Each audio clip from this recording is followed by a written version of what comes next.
should I say hello, hello? Got headphone hair, always. Hey, Suck McCorn. Hey, Follow Harry. Sub hype indeed. Yeah, man. Second stream with the sub button. Still new to me. But pretty exciting.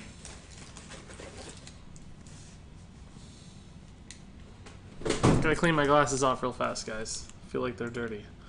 Should have done that earlier, but I was getting started late. So, what can you do? Hey, Blue Flames, how's it going? Hey, guys, check this out. So, sub hype indeed. Check this out. I don't have my regular sub emote yet, but this is the sub emote for if you subscribe for $10 or $25. You get a golden Regis face for $25, which is insane. No one should ever do that. Or for $10 sub, you get the silver Regis face emoticon there. And there will also be... Don't freak out, guys. I don't know if anyone's ever seen me without my glasses. I look weird. There will also be a legend. So that's basically a legendary Hearthstone gym, normally, with my beard and hair and glasses on it. So everybody that subs will get a legendary Regis, but only the... Yeah, we'll do more emotes in the future, but the shiny golden and silver emotes currently are all I have. So, someday. Someday. I'm not even sure those are good yet. I've never really made an emote before. Just put on the glasses, please, right? No joke. Even my fiance can't handle me without my glasses, so... I'm just too ugly without them. Makes my face shape so much better. Hey Albaston, hey Chaos, if I hadn't said hello just yet. Ryzener 1, I am. Lisa needs Risa. Control Quest Rogue Oxymoron. Well, maybe, we'll see. That's why it's an experiment. We're going to experiment with it. Is ranking harder at the start of a new season? Yeah, typically, because high rank people are still at low ranks, right? So people who ended Legend, for instance, are at like 15 instead of at Legend, so it can get a lot denser with high quality players down in the lower ranks.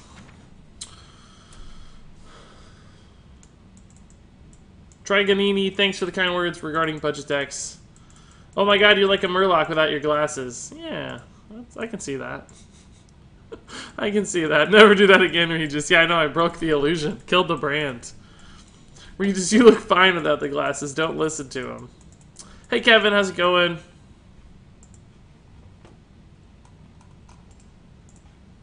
Well, I used to wear contacts quite a bit, but now I pretty much never do. Hey, Mohab. Welcome to the stream. Thanks for stopping by. Sunday afternoon stream's pretty rare. Hey, Stelios. Ben Bro doesn't have a beard anymore, so I don't look like Ben Bro. He has like a mustache now. So, say what you will, but hotter version of Ben Brode. Yeah, I like that. I can deal with that. I don't know how hot Ben Brode is, but personally, I don't know. But if he's hot, then I'm super hot, right? We gotta disenchant this guy, guys. It's actually a pretty cool golden card. I've never seen it before, but the bullets firing out's awesome. The kind of gut flapping around is awesome. It's cool. I think I got that from the season swap there, so I bet I have a few more laying around. Let me try this. Yeah, Stegodon we can get rid of. Anything cool happening in this one? No, that dude in the background's yelling. It looks like that's about it. Hooded Acolyte. Weird. Forgot that was a card. All new subscriber remote Golden Regis without glasses or a beard. That is what the people want. Oh god. That would be really terrifying. Most down-to-earth Hearthstone streamer ever. I love your videos. Thanks, Mario. Appreciate the kind words, man. Oh, for sure, Blue Flames. I know you're kidding. I know. Even if you weren't, I'd still be fine. Are you ready for the new expansion announcement? Of course, I'm super hyped. Are you kidding? It's going to be amazing.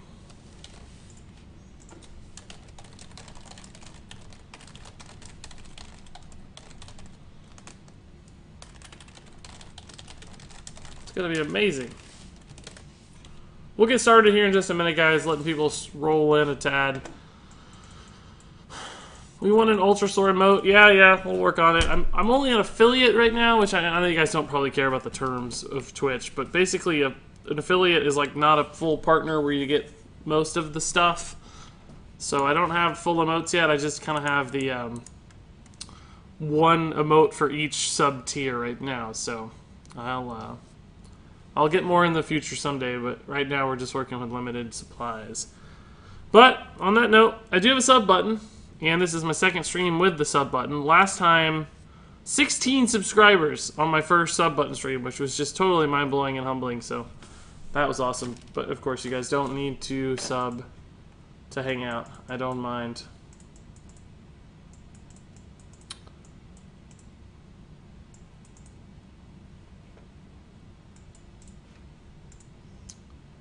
How many subs for your next Twitch tier? Well, I technically already have enough to get 4 emotes if I were a partner. I looked at because I have 17 subscribers right now.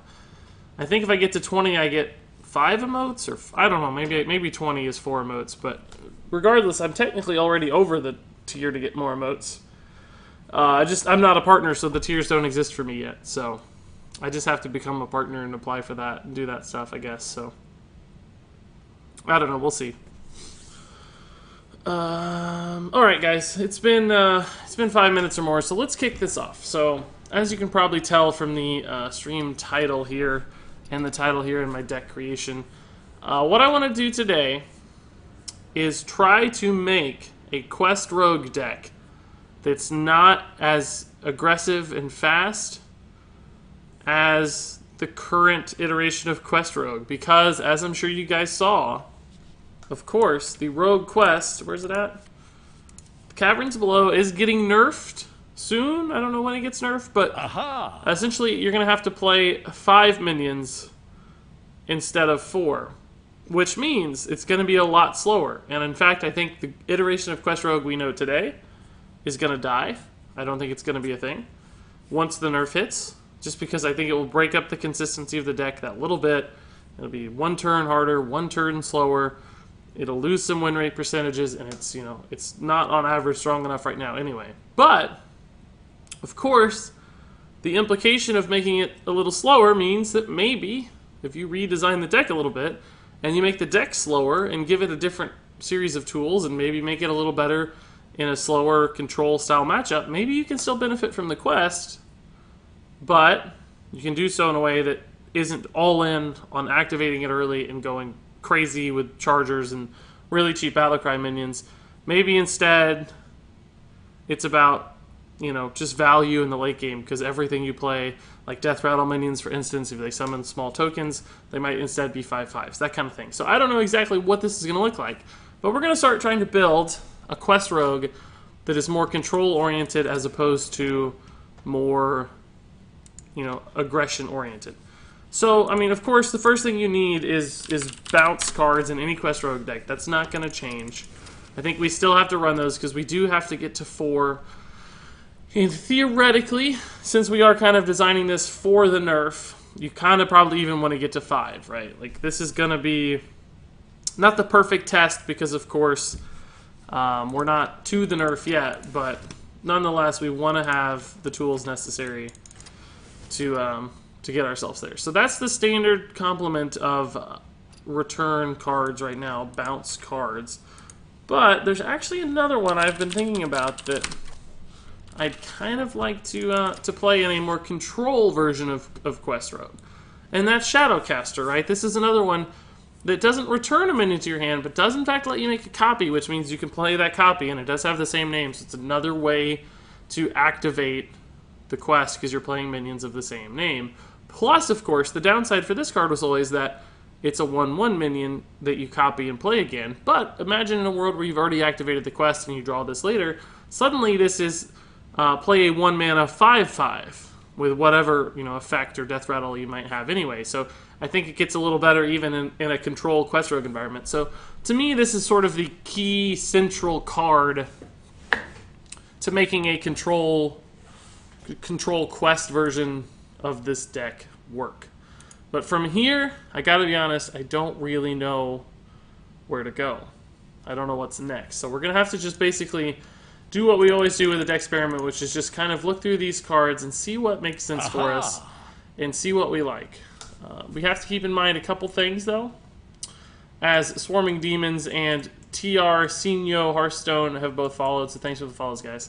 We have to keep a couple things in mind. We do have to have some control tools, right? We need to be able to keep up with our opponents and not die because we're not going all in quite like normal. So we need some stuff like backstabs and eviscerates, probably. I went ahead and tossed in a Swashbuckler just because this is a value-generating card. If we do have 1/1s in this deck, really cheap stuff that will eventually be 5/5s, I think they can't just be about instant effects. I think they have to give us some sort of value back to the deck. So Swashbuckler does actually accomplish that, right? Because it's more than just a 1/1. It's also doing some cool stuff after the quest is complete. So I really like that as an option. I think we still run Mimic Pots probably in this list, although you can see that our list is already getting really full. So we're going to have to pull back somehow, somewhere along the way.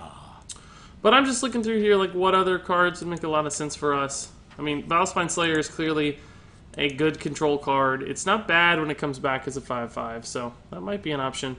The Maxwell 1111, thanks for the follow too, man. I'm going to probably not be focusing a ton on chat right now, guys, while I move through this deck, so forgive me if I miss you a little bit right now. I promise I'll try to catch up a little later and chat with you guys, but don't fret. So AC asked a really good question, which I think is an important one for this deck. At the late game, do you really want all your minions to be 5/5s? Well, you can still have a lot of good 5/5s, right? If they have cool effects and summon multiple bodies, like, that's still a good thing. Like, 5/5s are still valuable, especially if you can swarm the board with them. So, for instance, I still think the deck would want to run, like, Fireflies and Igneous Elementals, because you can still just summon a lot of bodies off these, right? But again, we're going to have to tone back a little bit, because we've got a really full complement of cards. But, you know, if you can play 3 5/5s on turn 9, that's still a pretty good play in the scheme of things. So, I don't know. We'll see. In other words, I don't think we're going to be running stuff like, you know, we're not going to toss in Volcanosaurs or Medivh or whatever, because these would get worse as 5/5s, right? We're still going to be running low-cost cards. We're just hoping to have enough card draw, enough cycle, enough movement in our deck to keep them all relevant and be able to play multiple things in any given turn. But of course, all that said, this is a theoretical experiment, right? Like, we don't actually know if any of this works. It's a deck experiment. So you might be right. Like, that could very well be the case that we just we run out of enough bodies and it's not good in a control environment, or maybe we built it wrong and didn't get it right. But see, like, stuff like Acolyte of Pain, for instance.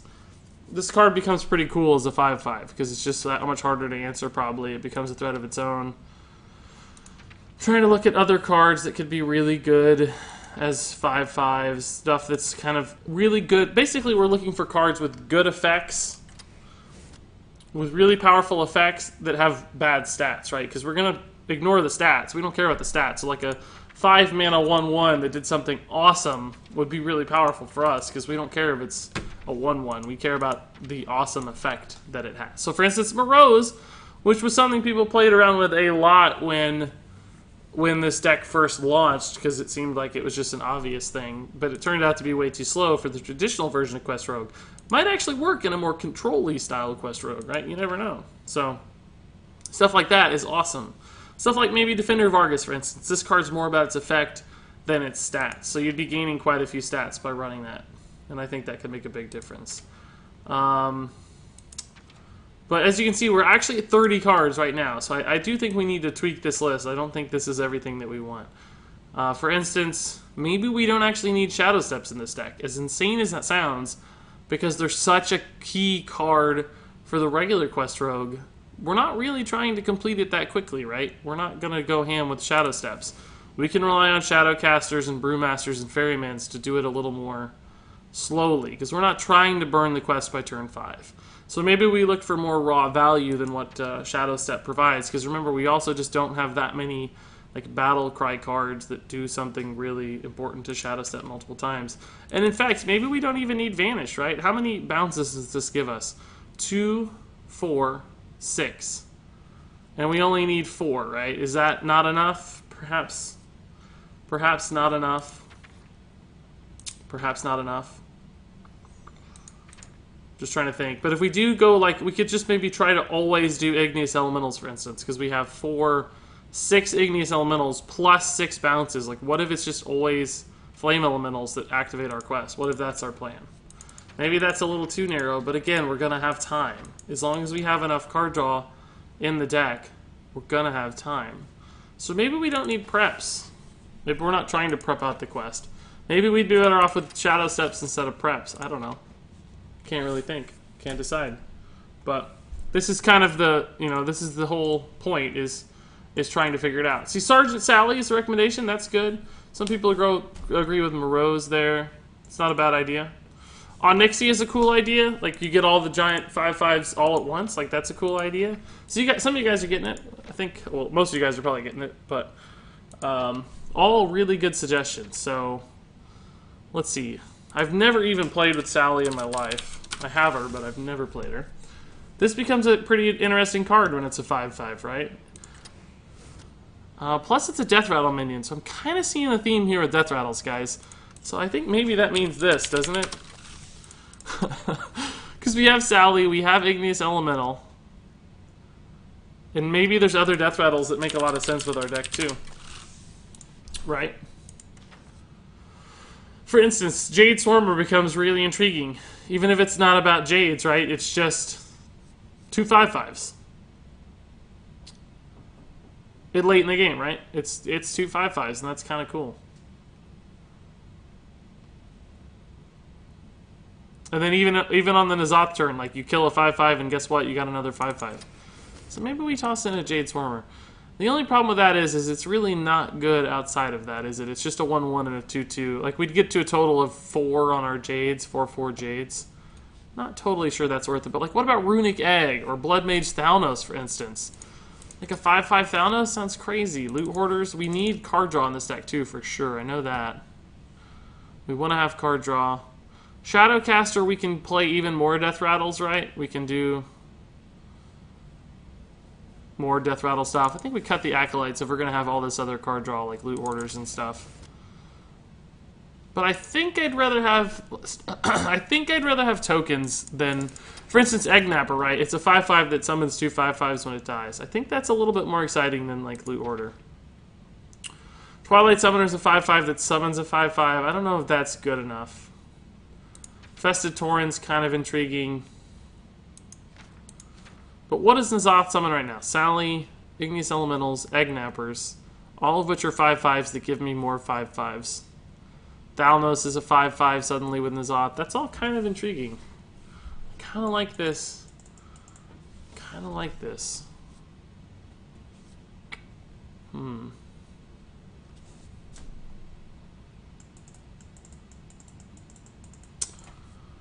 Remove Mimic Pod, too slow. Yeah, I kind of like that suggestion, Asmodai. I was kind of thinking about this card, too, because we're not really trying to hit anything big, and it's just...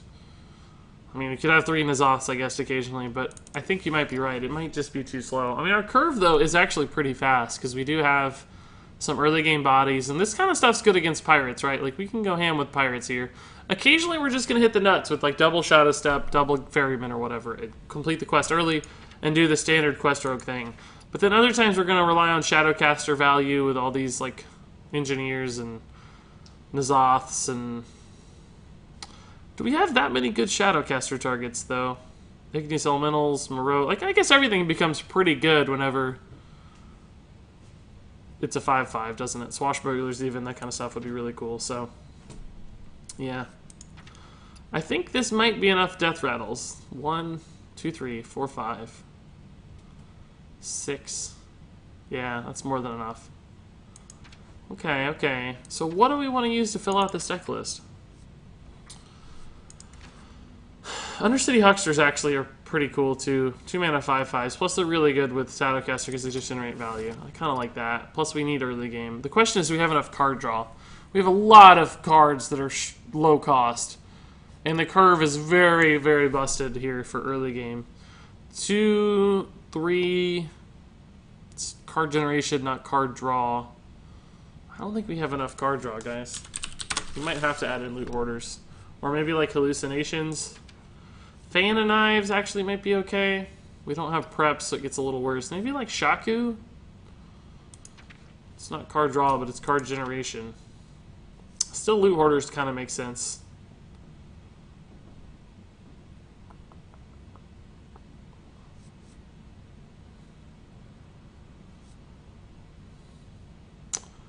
I'm not sure.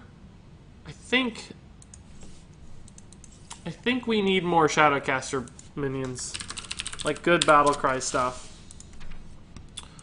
To, you know, those 1-mana Battlecries are so good if you can do it. So for instance, or actually combo too, because like SI7 Agent is really, really good, for instance, with Shadowcaster. Oh, Valspine Slayer would be pretty good too. Maybe we cut the Hucksters and go like this. 1 Vilespine and double SI. That helps the curve a little bit. You can see we kind of flattened out the 2 drops. A little more meat at the 3-drop range. The question still, though, is this just kind of a conglomerate of a bunch of different junk, or is there actually some sense to this? Is there something happening here that makes sense? Probably not. Honestly, probably not. Just looking at other Battlecry minions here that might make some sense for us with Shadowcaster. You know, Shadowcaster's interesting. You could, like... Well, I guess that wouldn't help. I was thinking you could copy a Bouncer and use it to bounce a minion multiple times, but then you could also just copy the minion itself, so I don't know. Still not opposed to a Defender of Argus, but I actually think we have an early enough curve to handle aggression. I honestly want to cut like Eviscerates almost.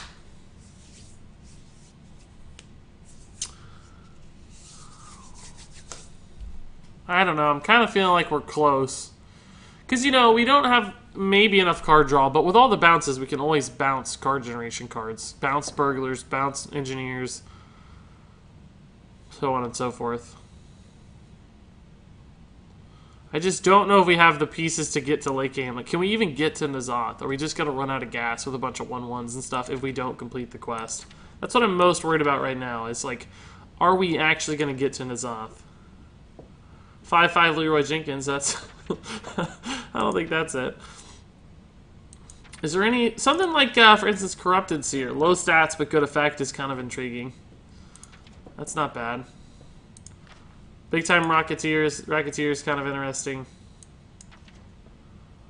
Primordial Drake is cool. I mean, a 5/5 version is not that great, but Onyxia was one idea. That would give us kind of 2 big finisher turns and control matchups. But then again, we have like Morose. I don't know that we need that. Replace Caverns from Below for Ultrasaur. Yeah, I don't think that's going to do it. I don't think that's going to be the trick. I kind of want to try this list, guys. Again, I really don't know if we're close, but there's some things here that make sense together. It kind of fits the conceit of the idea, which is to build a more control-oriented quest rogue. So let's just do it. I think we've spent long enough here building this deck. I just want to see some gameplay, and I'm sure you guys are feeling the same way. So let's try this out on the ranked ladder. Let me also start getting a deck tracker rolling here so you guys can follow along. Alright, let me see if I can catch up on chat a little bit. My god, you guys, there's a lot of chat. Sorry I missed it. I like to focus on the deck there so people don't get too bounced around. But,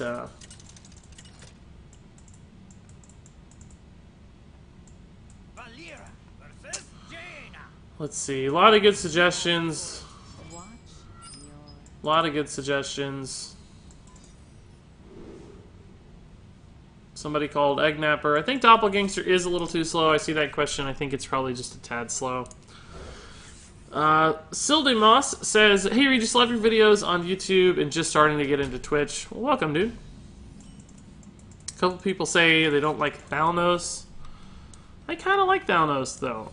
We have backstabs and eviscerates. That's sort of the core Thalnos pieces you care about. Plus, remember, it's a loot hoarder, basically, in this deck, right? We thought about loot hoarders. Because remember, a 2/1 versus a 1/1 doesn't matter if you've done the quest. So it's a loot hoarder with some other upside. Elemental Mage, cool. Here we go. So I don't know what we don't really see the quest pieces yet. Like, I don't see a line to quest. I think we're going to have to play this pretty carefully about completing the quest, right? Remember, we're not in a rush.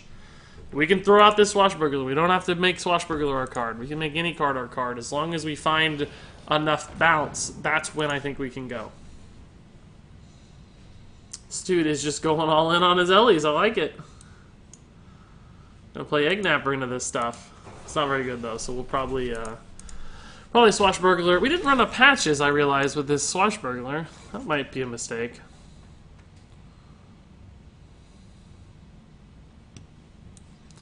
Let's see what we get here. I mean, Egg Napper's honestly not that bad if we backstab, because then the 1-2, or he could ping trade, I guess, for a little bit of value. Let's just see what we get off Swashbuckler. We're not in a hurry.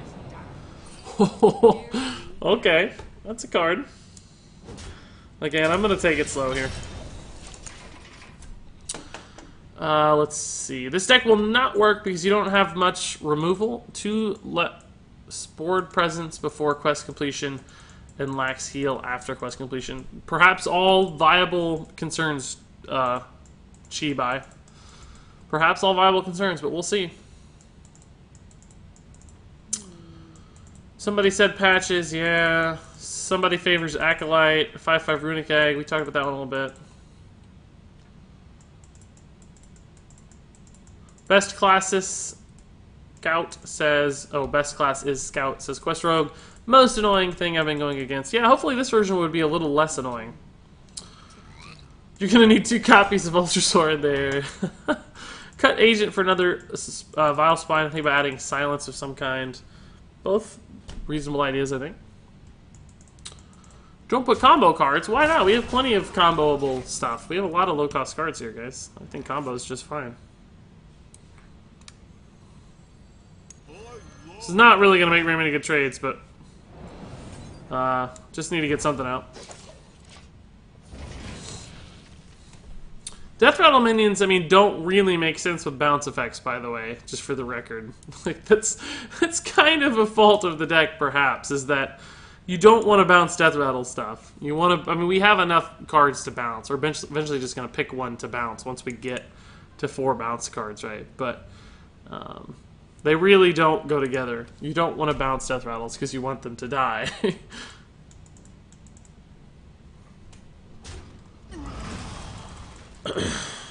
Take off your glasses. No, I already did earlier. I almost ruined the stream. Regis, if you played Jade Rogue, I have actually. Yeah, I played a little bit last season. It was fun.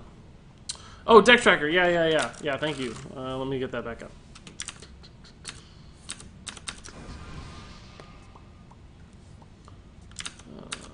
One second here, guys. Let's see if this works. It might go pink. Yeah, that's good though. We want it to go pink.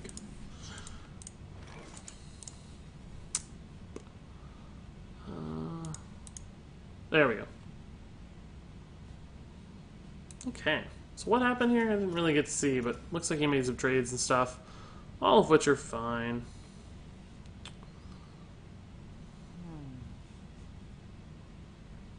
You can kill this if we combo the SI, so we might as well just Thalnos, SI, trade. I think it's fine.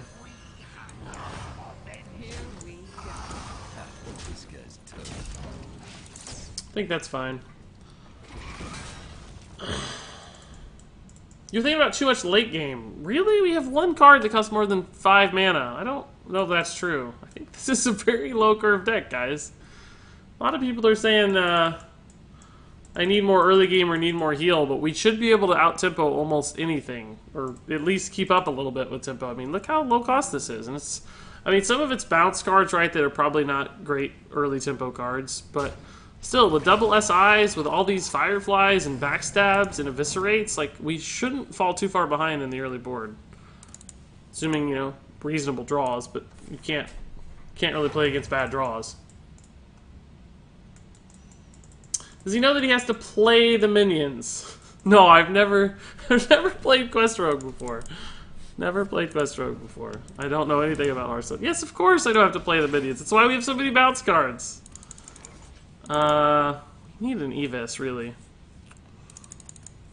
We could try to make Novice our bounce here. It'd be pretty good in a control matchup. Like, we only have one bounce, so we'd have to sit on her a while. I mean, we also could still have the Flame Elementals, too, is always a backup option, assuming we hit the Igneous. Let's just see what we draw first, and then we can go from there. Like, I'd love to see an Eviscerate. Sergeant Sally doesn't help us right now. We could also try to bounce SIs later, but I think we just need to kill that darn thing right now. Hey, lights out.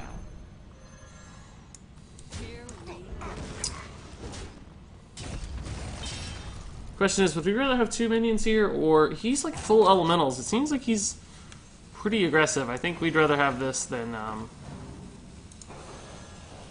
just a weapon. Get some stats out there.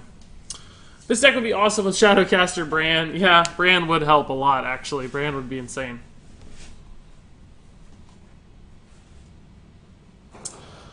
Yeah, I don't know if we need Vanish or not. We had it for a while. Perhaps we do. Not opposed to thinking that still. Like I said, we're just seeing what works right now.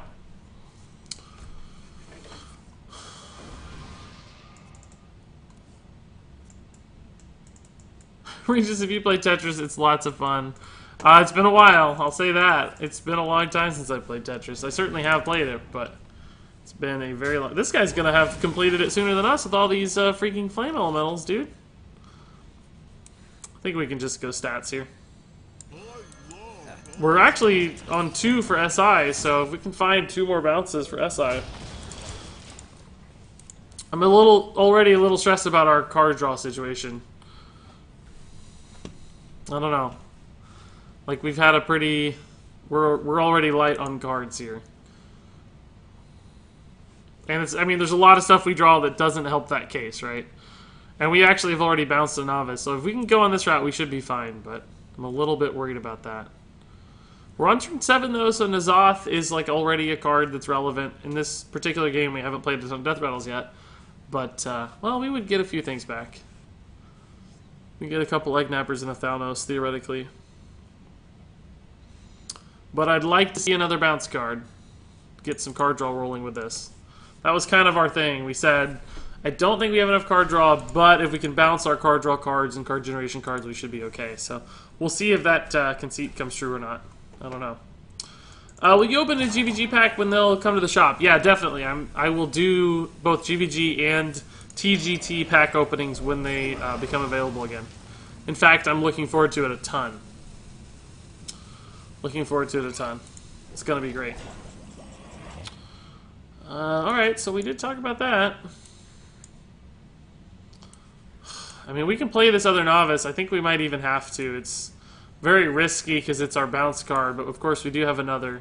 And we don't have to make that our bounce card, although at some point we're going to be iffy if we don't, because we don't have enough. We have, what, 2 Shadow Steps, 2 Youthfuls. So we could still get to 4, and of course there's always the Flame Elemental route too. So I suppose we just have to. We need to find an answer here. That's actually really good draw.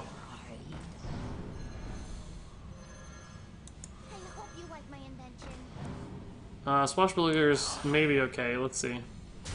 I don't think we can clear anyway, so let's just play this junk. Fireball. That's interesting. I think just in case he has AoE, I'm going to make this trade, right? I don't really know what his deck's about because he's running Elemental Mage, something you don't see every day, so. How long will the packs be available? I don't actually know the answer to that question. I don't think that's been said yet. Hello, what did I miss? Says Derplord. We're trying to make control quest. Oh, that's not a good sign. That's horrifying. Can we kill this guy?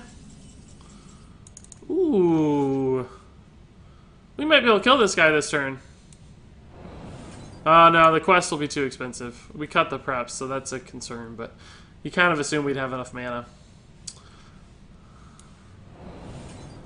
Regardless, if we're going to trade into that anyway... No, we're not, because we're going to do the quest.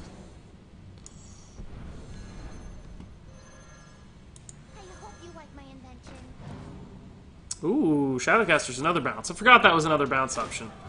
Totally forgot. So I think we'll just quest Fireball.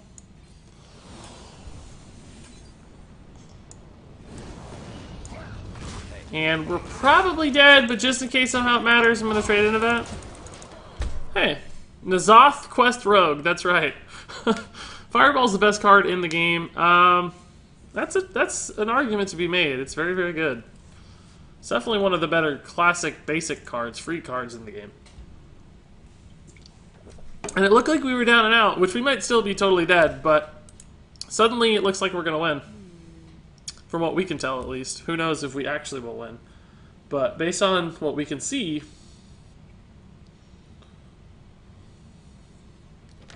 looks pretty good. Some might say lucky top decks there.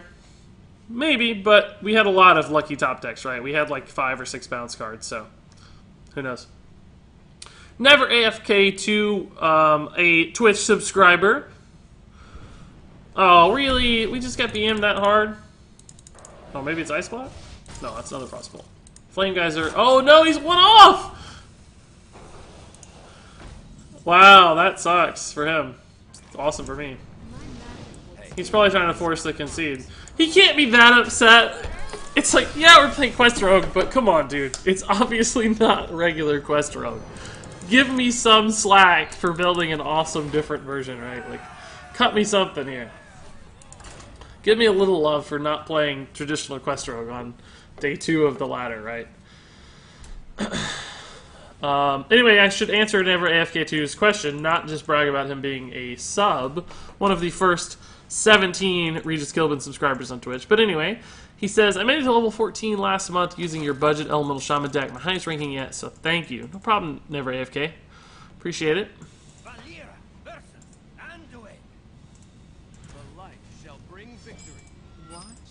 What server are you playing? This is NA.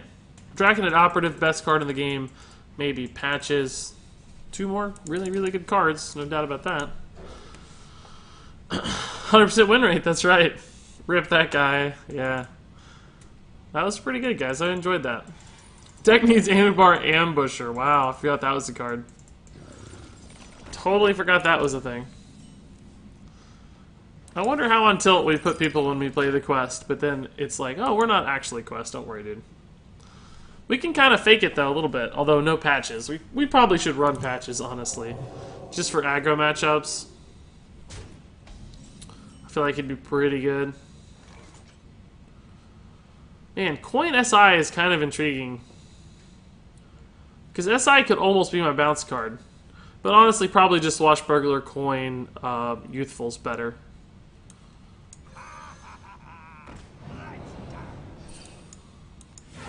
Because we already have 2 bouncers, so we'll get to 3 on this Swashbuckler. Plus, this just lines up the trade nicely. It's a good card. We might just curve out a little bit here, in fact. That's also intriguing. Let's see. Oh, cool. Thanks. Again, he probably thinks we care about that, but we actually don't care. Backstab weapon lets me clear a little bit, so or also actually backstab SI does.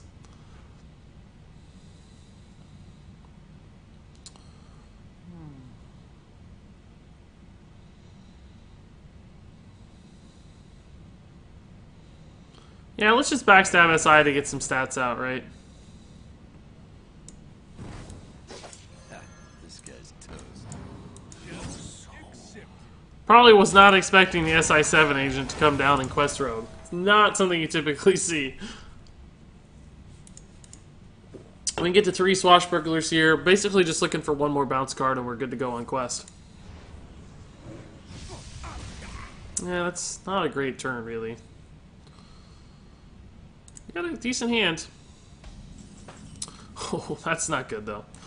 We don't need that yet. Holy Fire is intriguing.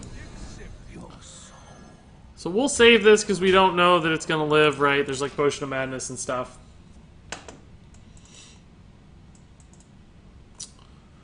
What did I miss, says Andre Muratov? Not much, dude. Just trying to build a crazy deck and make it work. You know how it is. Shadowcaster actually would give me an extra bounce here, which is cool. But instead we just get this and we win the game. Welcome! Boys, make some room by the hearth, won't ya? Hey, Red Shadow 2099, thank you for the Twitch subscription, dude. Appreciate it. Much love. Welcome to the club. Keep an eye out, by the way, on your... Keep an eye out on your Twitch messages. I'll be sending you some details about some cool bonuses you get as a Regis Kilbin subscriber. Later today after the stream, you're going to get access to my Regis Kilbin Discord channel and some future stuff as well. So, it's going to be some cool bonuses in there for you. Also, eventually, you're going to get an emote that looks a little bit something like this, but it's going to be orange instead of like these are the sort of golden and silver ones. What just happened to my board? It's intriguing. We don't really have to quest yet, right? Like, we can take a second. We don't have any minions anyway to benefit from it, so... Lightwell is actually intriguing, though. 5/5 Lightwell's not the worst thing ever. We could just play the Operative. It does trade fairly well, but it dies a Shadow Word Death is the problem. We could just play the Quest as well. It's not that bad, but... Let's just get this off. He may not have another minion to reload with, and then the Operative suddenly gets a lot better, so... Quest done, but no board to benefit from it. Yeah, right? He shredded my board. I didn't even really see it happen. I guess a lot of stuff had 2 health. Yeah, everything had 2 health, obviously, so... That's a little sad. Quest Evis might be a thing. Quest Double Firefly actually is probably just the right play here, though. Couple 5/5s. Give him some trouble.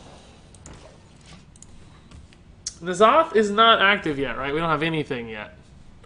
Yeah, no N'Zoth minions. N'Zoth is a 10 mana 5/5. That's pretty hilarious. I gotta be honest with you, I did not know that it showed the cards as 5/5s. Oh, I guess I did, but it always shows them as green, usually, I think, when they're smaller minions. Yeah, that's why it looks different. I was like, why does it show them as standard 5/5s? That's because the stats are decreasing, not increasing. That's the difference. He's not going to expect these Eviscerates to light up his value board here. That is actually probably the best draw on our deck.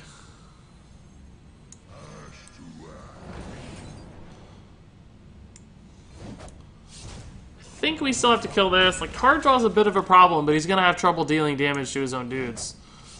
Unless he runs like Wild Pyromancer or something.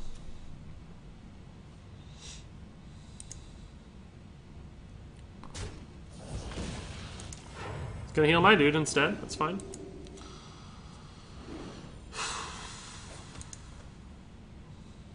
What's he looking for here? A pack? Unguro pack, maybe? So we can play 4 more 5/5s. It's pretty good, it seems like. Shadowcaster is also insane, but I wish we had it for the Death Rattle dude. That would have been nuts. Yeah, maybe we just play... I mean, this is really good with N'Zoth, but that's unlikely to happen, just because N'Zoth is unlikely to live. I think we can just play these and save this for value later, right? Like, I don't think we need to do that now. Dragonfire Potion's a little risky, but we do actually have the Operative to sort of make us slightly more immune to it, so he may have trouble clearing the board. We'll have to wait and see. Love this deck! Played a good bit of it myself. How is that possible?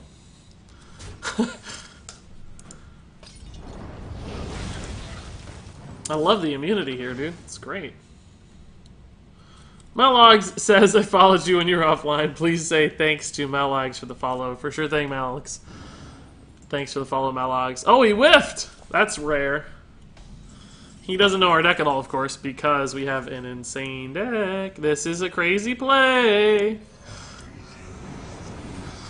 It's less crazy than normal because, you know, we only have 1 Death Rattle, but normally it's an insane play. Guys, have we made something cool? Guys, did we make something cool? Can somebody tell me, confirm, that we made something cool? Don't think N'Zoth makes much sense. What? Did you see what just happened? Did you see this? N'Zoth makes all the sense! Well, this is a problem. We can copy it, but we can't combo it. What is this secret, we think? Mirror entity, maybe? I guess, honestly, I wish I could kill this first. I can't really, though. Oh, I can, actually. I can kill it first. We just can't play N'Zoth right now, if I do. I think we're gonna Vile Spy on our own minion, right?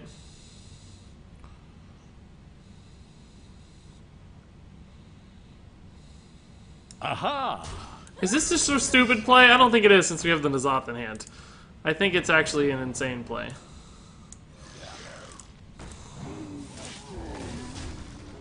I think it's actually an insane play, right? Because this gives me 2 more of those off N'Zoth, and this is basically how we get enough value to win the game.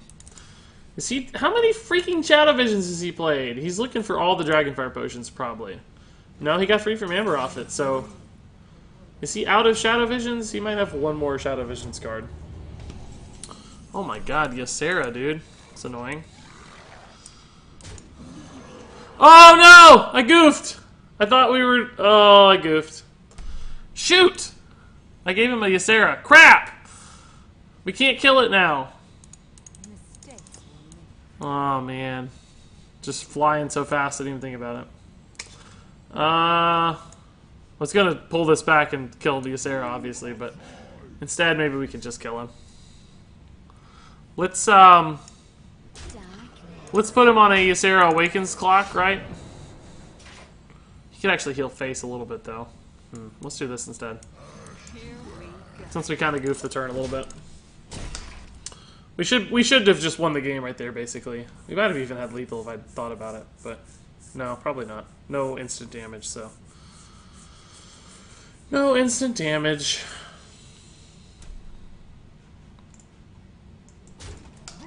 That's probably a good sign here. That's good. That's good. This got really good all of a sudden, though, now, too. How many of these have died? A bunch, right? We're just gonna keep getting bodies all day, every day. This is actually crazy. This is actually crazy. Come on, guys. Come on. This is crazy.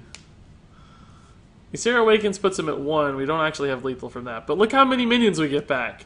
They're all gonna be 5/5s. Hope he saves some... No way, are we dead, right? No. I don't even care if we win. We should have won, because we would have won the game if I hadn't goofed, right? I think we're gonna lose now, but he's got Nightmare, maybe? Double Nightmare? No, Power Word Shield. He's just healing up a bunch. That's fine. He's gonna run out of dudes, I think. We just need to live through the next 2 turns, but he runs Inner Fire in his deck, so we may not actually live. We might have goofed it. We might have goofed it.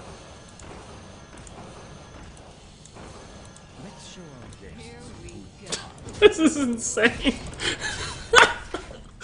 Oh god. This is insane. I kind of think it's working, right? Like, this game was a win if I hadn't goofed. We might lose now, but we should have won. We should have won. This counts as a victory for the deck. It just counts as a failure for Regis specifically, but it counts as a win for the deck. That's Inner Fire. I think we're dead. No, he may not have it yet. No, he hasn't. We're dead. Oh, no. Shadow Word painting it, so he's actually looking for answers and just healing right now. Doesn't have any mana left, though. We still won!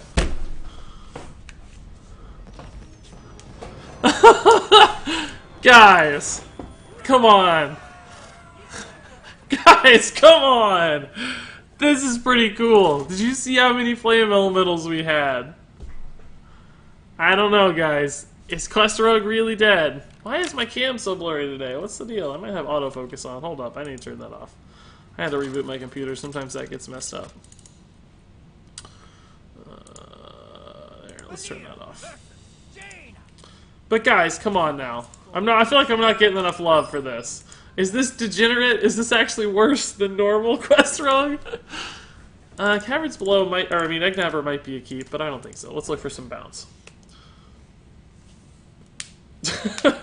Wow, Quest Rogue unsubbed.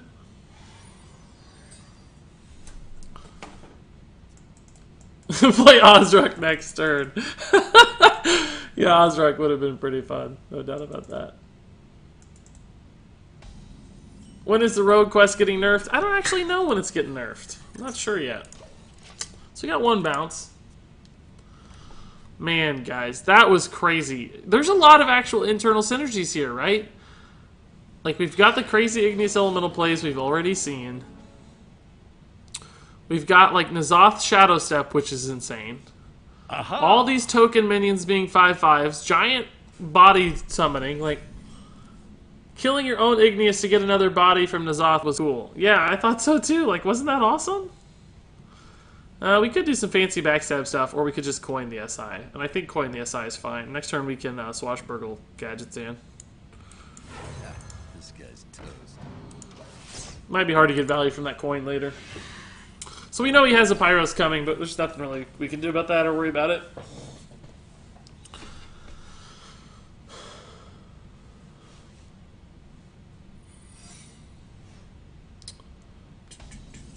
Regis, you're supposed to destroy them, not join them. Yeah. What are you gonna do? Well, obviously this is not your traditional, not your traditional quest rogue, guys.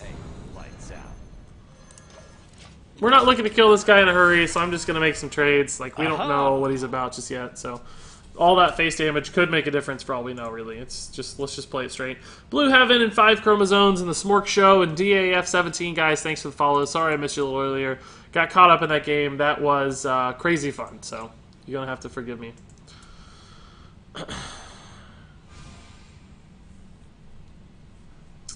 Hey guys, is Murloc Paladin good enough on the ladder without Finja? You can probably still make it work. A lot of times it just curves out. Finja is just kind of a backup plan. Contingency style card. Frostbolt? Flame Geyser. Ooh, 0 mana Flame Geyser. Cool. And Frostbolt. Right. Igneous is a fantastic draw. This might actually be worth it, you know, like we kind of already bounced him, so it's a little bit like we're kind of committed, so I don't know. The same, typically in the Quest Rogue you wouldn't want to play your go for bounce minion, like the minion you've designated as your bounce card. But we're not a traditional Quest Rogue deck, so I don't really know if we need to follow those rules quite so strictly. Would you suggest for me to buy Unguro packs, says All Luck No Skill, which are on sale, or should I buy classic packs which are not on sale? Well, it just depends if you need Unguro cards or not. I mean, if you need Unguro cards, they're going to do a lot of work for you, for sure.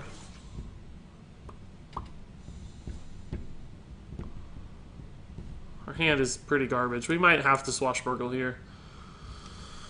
We can go in on something else later, like Igneous. Flame Elementals is another option too, you know. Like, we don't have to... I think we just need to make sure we don't fall too far behind here. Let's just try this, see what happens. Hero Power Arcane Explosion might just be better. Although every point of face damage really matters, so let's just do this. He's gonna think, oh my god, I'm killing the swashbuckler, this idiot left it out there to rot, which is sort of true, and he should. Because he thinks, as far as he knows, that's the card we're in on, which right now we are. But I think we have another line that we're going to take, so should be okay.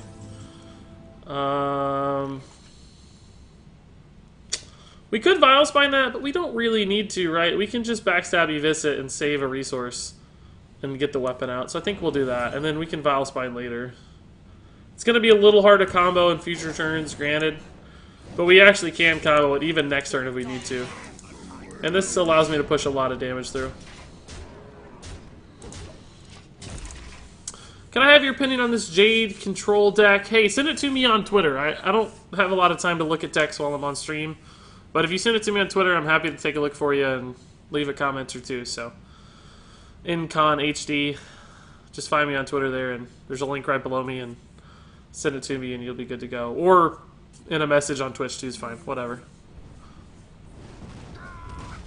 I can't believe he left that out there a turn, by the way. Oh man, he already sent a Fireball face, but now he's fireballing minions. I think that's a little inconsistent. I don't know if I like that. Here we go. Might actually save this for combo. I can't believe I got to run Sergeant Sally in the deck. That makes me really excited.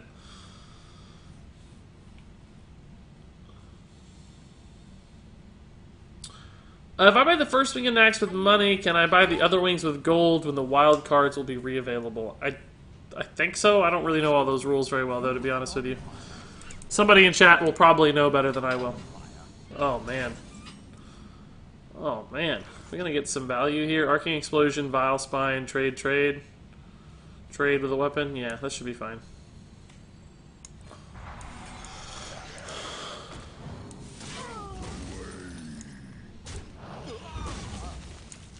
Here we go.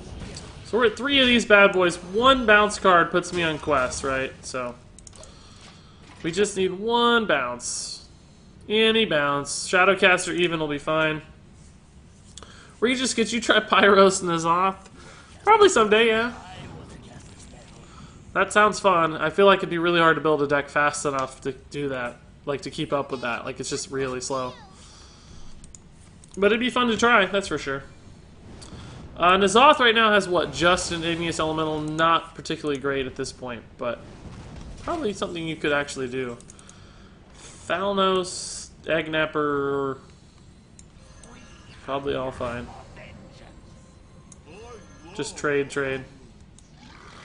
We're at the point now where we can just kind of lead him out, I think. He's out of cards. We can play 1 of these. We need to save 1, though, just in case, for the bounce to get the quest here, right? So we're at 2 out of 4, so we need just 1 bounce. We're good to go.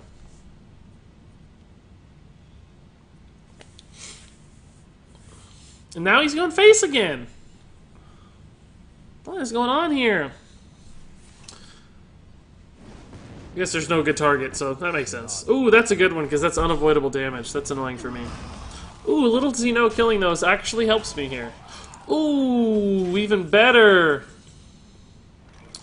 But that thing is still fairly scary. And this is admittedly not the best bounce target. What if we just trade N'Zoth, guys? I get quite a few things back. And it probably makes him nervous about his health. And then next turn we can quest with perhaps a N'Zoth board of tokens and Flame Ellies. The question is, I could also do it now and do 10 to his face. Actually, we could do 14 to his face. I guess we do it now. We just do it now. We can still N'Zoth next turn too. But this puts him on a clock where he pretty much has to win the game now, so...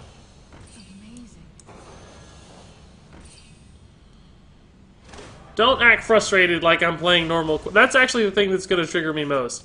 Is people acting like I'm playing a regular quest rogue. As if they're, like, really on tilt, because I'm just, like, playing the regular deck. Yeah, we already N'Zoth Shadow Stepped last time, but the stats just weren't going to be that good. So he needs, like, double Fireball, but he can't do that. He can't Pyro for the win, so... he can Ice Block to a win, maybe. We can't kill our own Sergeant Sally for the board clear, though, unless he unleashes a minion here. But Ice Block definitely puts him in the game. That would have been cool, guys. Free Flame Strike. Oh, God. That's one way to win, I guess. Doesn't hurt. That doesn't hurt. Oh, actually, that helped. That's awesome. Bloodlust is useless. He hasn't played that many spells, right? Like, it's a lot of armor. That doesn't hurt. Oh, man, we're getting all the buffs. Second Bloodlust. Oh, my God. Oh, my God. Alright, so he did get a Hunter Secret. But I don't think any Hunter Secret is relevant to this. I think we just win, right? Freezing Trap a little bit. Oh, that's not good. He's suiciding. I think only Freezing Trap is relevant.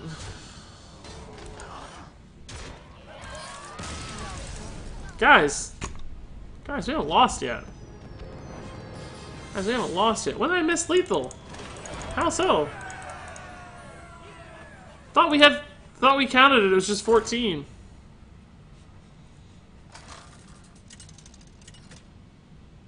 What was the lethal? I got too caught up trying to do fancy stuff, maybe. Maybe we didn't count. Didn't we count the Evis lethal? Somebody's gonna have to say it because I don't remember this board say it enough to say, frankly. So, oh, maybe because we traded the 1/1 before the. No, that's not it. Because didn't we have to? No, we could have bounced the same one. We could have played it, bounced it, played it. Maybe we had 15, 19. Yeah, maybe we did. I gotta think about that. We had one flame elemental on the board. We attacked for 1. But we didn't have to... No, we had to bounce that to kick it off, didn't we? No, we could have played 1, then bounced it, then played it again. Attacked 3 for 5, 15, and then he Vis for 4. Was he at 19? Yeah, we might have had it. I was thinking we had to bounce the one that we didn't have to actually bounce. This is clearly going to be our bounce card. Most clearly now. Let's go ahead and do this because we don't have a hand. Oh god, this is real Quest Rogue now. Real Quest Rogue now. Do you think Secret Paladin's a good deck without Dr. Boom? I can't really tell you, to tell the truth. I don't play enough Wild to say. Don't play enough Wild to tell you. We don't have this yet. We gotta wait a turn here. Oh, that's a good draw.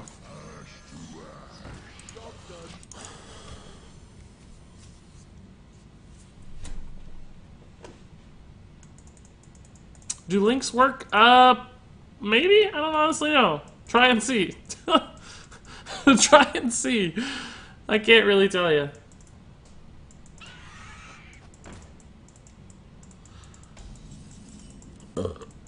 Net decks are for beginners. Well, that's not entirely true. Even pros play net decks to some extent. I guess we have to kill that instead of playing what we want to play, which is annoying. But we can still swashbuckle. See if we get something cool. Actually, that's going to be a better way to kill it, so that's cool.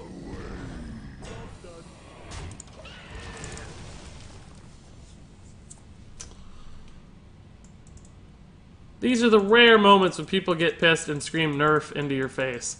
Well, the whole point of this deck is testing whether it will still work after the nerf, so they can go ahead and scream that, but I kind of think we're seeing that it might, aren't we? Doesn't it kind of look like it's going to work even after the nerf now, guys? Should we just clear and develop some minions? We can do this next turn and complete it. We don't have to do it this turn.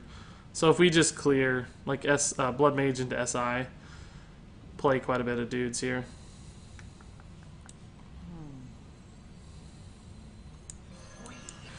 And it's token, so there's always value in clearing. So next turn we Novice, Youthful Novice. We'd be good to go.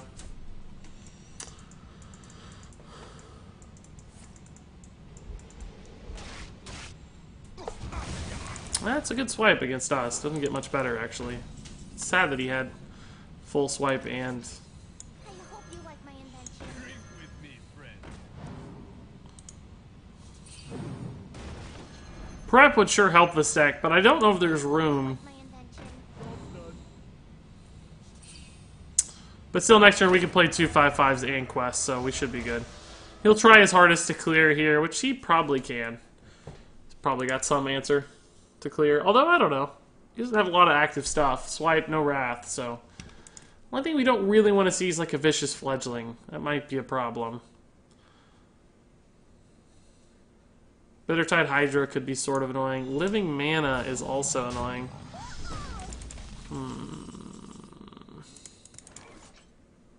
I think we still gotta go, though.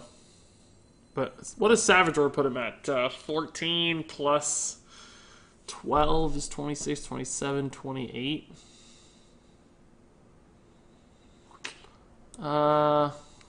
We can't do anything fancy here, unfortunately.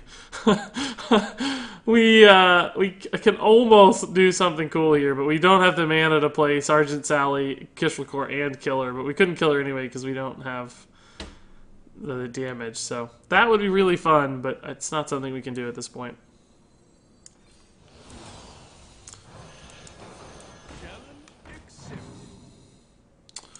Let's clear up what I can here. We don't have a ton of burst damage. This might be a problem. He might just be able to go face and end us.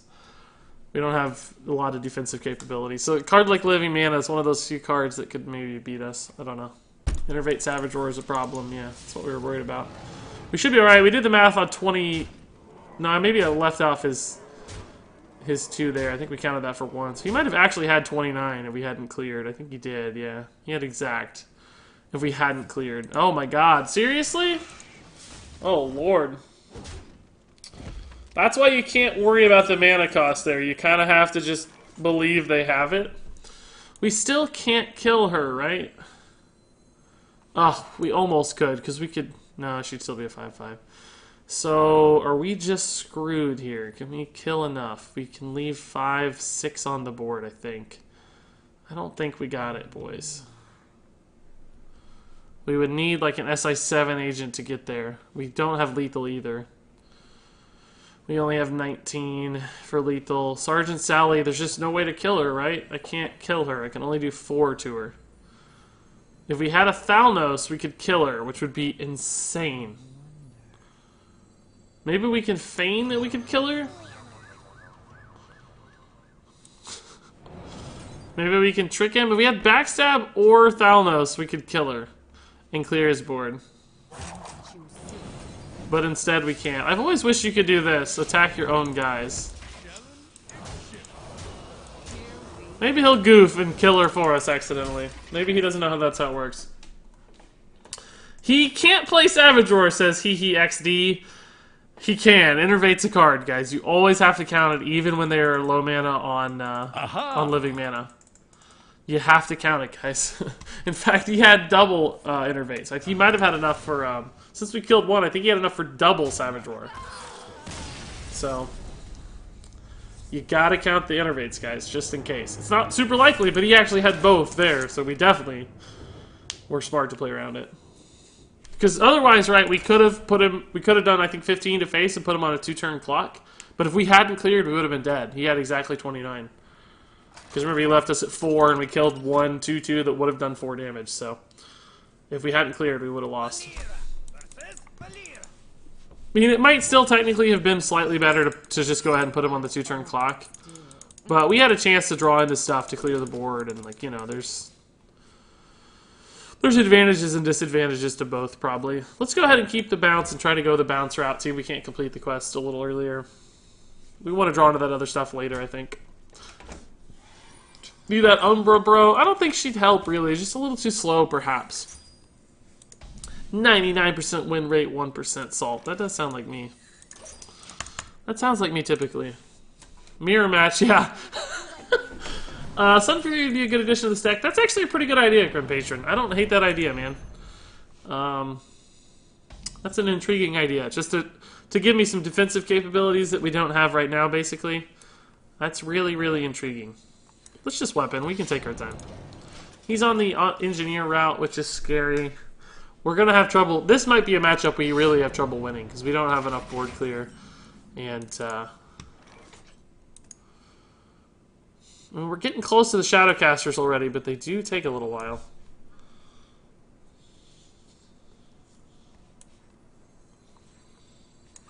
Let's see what this gives me. A Shadow Step? Lotus Agents. Doesn't really do much for me. I don't really want to bounce the Novice. Well, I guess it's okay with Shadowcaster, because it's only going to cost 1. Yeah, this is alright. Let's bounce the Novice and see. I hope you like my invention. Eviscerate. Doesn't really help me much in this deck. Alright, we can play this and coin a Shadowcaster on it next turn, so we'll hold. When will you make a Discord server? I already have a Discord server, but it's only available to subscribers on Twitch. I need to have some benefits for my subs to reward them for their support, so that's how we're currently doing that, is with a Discord server. But you guys can always access me in plenty of other ways, right? There's all kinds of ways to reach me. So it's actually pretty cool that that leaves it there, right? Because normally when you bounce, you kind of lose the minion that you want to bounce. But with Shadowcaster, that's not a concern. You still get to... You get to keep it on the board, so you get to benefit from the stats. I mean, with Novice Engineer, clearly not that big a deal, but still pretty intriguing. Ugh, that swarm of junk. Get out of here. Oh, that's actually a fortunate draw because this was going to cost too much mana. I hope you like my invention. Drink with me, friend. So we kind of need him to not be able to complete the quest. Hope you like my invention. Because, you know, we don't have a way to discount it, really. That's a good draw. What's he at? He's at 2 out of 4, and he has it in hand. Yeah, we have to do this, I think. We can play 1 minion with a quest next turn. So hopefully some stuff lives. I think we need stuff to live. Hey, Regis, have you played the Elder Scrolls Legends? No, but it looks cool. A lot of people seem to like it. You like my invention. God, don't have prep. Just don't have prep. If he doesn't have prep, we can still win. If he has prep, I think we just lose. Did he top deck prep? Did he top deck a prep? No, he wouldn't be trading if he got prep, so that's good. He's going to be able to full clear, so we're only going to be ahead. Yeah, we're going to lose, I think. We're going to be behind too many minions. Is there any way I can clear his board and just hold on the quest for a second? I can trade Evis SI. We'd leave up a 1-1. Play a few dudes. Weapon. Evis SI. We leave up a 1-1. That's 5 mana. We could play a Firefly. So we'd have an SI and a Firefly up. We could quest next turn and play a Firefly and a Flame Elemental. It's just going to be hard to get ahead here. It's going to be really hard to get ahead. I think we have to do this, though, because you know he has quests, and he's going to turn these all into 5/5s, so we're killing 5/5s here pretty efficiently. This guy's toast. I think we go ahead and play this for sure, just in case. So he plays this 5/5, he trades here, that goes to 2, we get 1, maybe 2 5/5s. It's just going to be hard to get ahead. It's going to be hard to get ahead, because he has enough cards in hand that he can... Gonna vanish?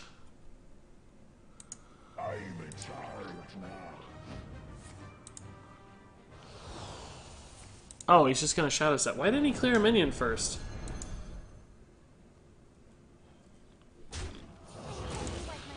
That was kind of weird, I feel like. Did I miss something there? Shouldn't he have just Crystal Cord first and then traded and then pulled it back? Did I miss something, guys? Am I crazy? Is that a weird play?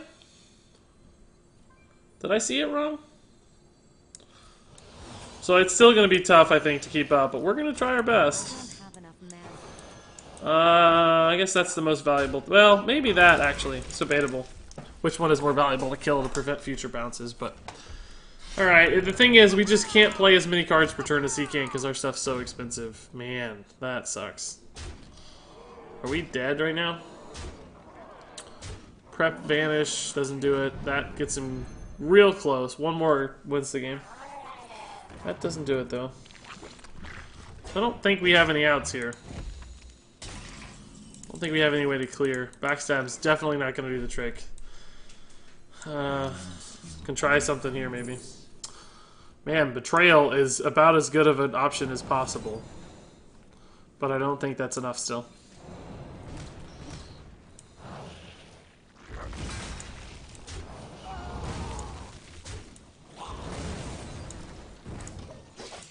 We lose. We got Sally, yeah. We got Sally for AoE. We can always Sally, backstab, eviscerate if we need to clear, but that's a pretty rare combo. I think this is just going to be a bad matchup for this particular deck. But remember, guys. We're not playing against Quest Rogues with this deck. These don't count. Because remember, the entire purpose of the deck experiment here is to test what the deck would look like after the nerf. And that kind of Quest Rogue will not exist after the nerf. So we just don't have to worry about it. That's not a matchup. Remember, this is a different kind of Quest Rogue. This is post-nerf Quest Rogue we're in. We're living in this imaginary world where it's already been nerfed. And we're playing the new version. And they're playing the old version. They're living in the past. They're but faint memories of a bygone era where Quest Rogue sucked.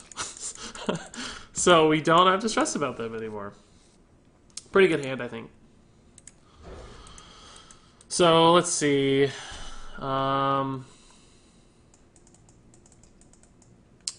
Regis, make sure you play around your opponent's Nazoth. Yeah, Discord is like Skype or one of those kind of things, basically.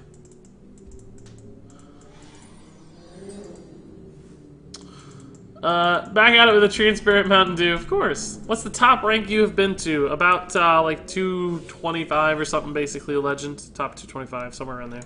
Oh my god, this hand. Jeez, okay. Regular Quest Rogue back at it. Reed just dropping some knowledge about Rogue on you. Yep. The nerf will hurt this version too. Yeah, but way less. Like, right, we're not worried about hurrying. We're just chill with... I think we're going to need the bodies more than the Swashbuckler, so we're going to Firefly instead of... Yeah, I think we're going to need the bodies more, right? Because we're going to basically need to reload the board after we do all this stuff. Drink with me, friend. Good reaction, Regis. Act like Quest Rogue doesn't exist. Exactly. That's the whole premise, right? So... Why ignore the premise? I wonder what that is. Drink with me, friend. Shall we? Vaporize. Nope. So this is going to be a fast quest. See, this will still happen occasionally in this version of the deck, right? Like, yeah, we'll need one more, but we actually have it anyway, don't we? We have 2 extra bounces. What are we at? Yeah, so we could actually complete regardless here, nerf or not. And this will still happen in my version of the deck, right? This is still a occasional thing.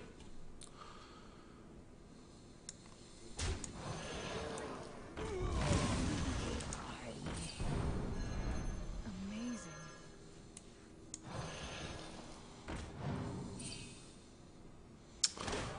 I think I'd rather Shadow Step the Swashbuckler, right, than this. We have enough dudes now. Actually, maybe we need to Shadow Step this so that we have a minion to play the same turn as the Crystal Core. So if we get a 0-cost minion, we can actually do something with next turn. Crystal Core and get a 5/5. Yeah, let's go ahead and Shadow Step it now. It's not the highest value Shadow Step, right, because we only reduce 1 mana cost, but...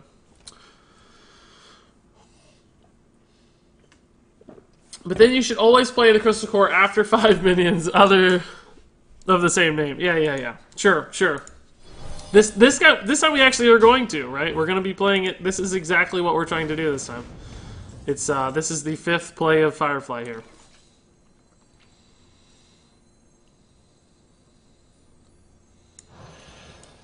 So we're doing exactly what you guys requested.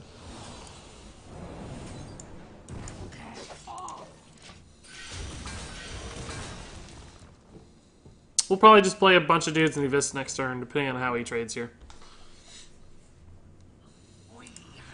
I think we still have a little bit of the same problem as normal Quest Rogue, which a lot of people mentioned, by the way. I'm not tossing you guys under the bus here, where sometimes we just don't have enough gas to stay alive. Like, he's just smorking us, right?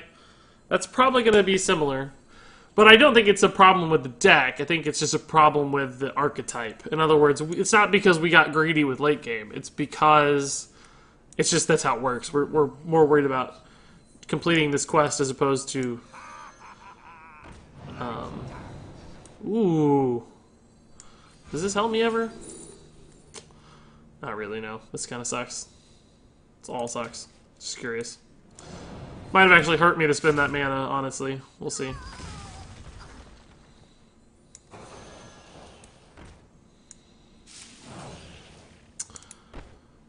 So let's see. If we put him to 22, we'll still have it if I trade, right? We'll have 20. We'll have done 5. It'll be at 22. So we'll have 23, actually. So yeah, let's go ahead and kill this. Just in case it matters.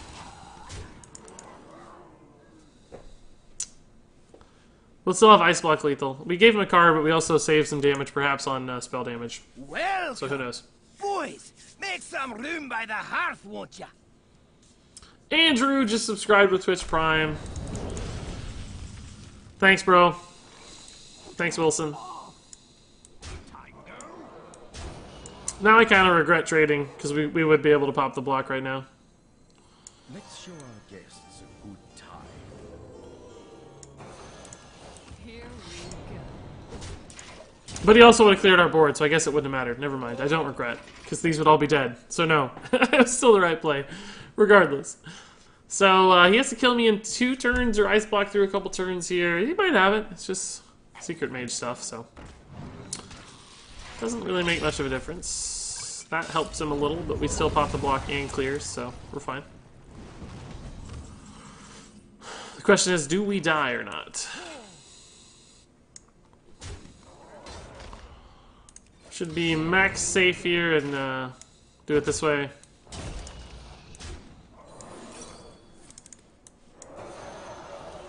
Should be fine. Should be fine. Regis, what are your thoughts on inducting Ultrasaur into the Hall of Fame? Well, if there's ever going to be like an honorary inductee, it certainly should be him. I know that much. So he's got to have a very exact combination of things here to win this game. Okay. That's probably not it, but Pyroblast doesn't put him there. He's already used 1 real Fireball, so I don't think he can double Fireball. Fireball, Frostbolt, Ping doesn't put him there, but if you had some other, like, double Frostbolt, Fireball would do it. I don't know, he just needs a very exact set of answers here. What is this? Probably Counterspell? Very exact set of answers to make this work. Poor Regis is so dead. I don't know. Ooh, that's always nasty. Don't get something good. Don't get a secret. Shadow Visions. Really? He's gotten both ice blocks, though, so I think we're okay. I don't think he can get anything useful there. Other than lethal, perhaps, but then he wouldn't have any mana left, so... Suiciding. Yeah, sick. Yeah, he doesn't actually know that we weren't annoying Quest Rogue. Which makes me a little sad. Like, he thinks we're annoying Quest Rogue. You didn't get to see the Nazoth come down, so... Maybe not the best matchup for our deck to shine. Rin Matthews says, do you think Blizzard should print a good neutral healing card next set? What do you think would happen if a card like Anti-Healbot came back?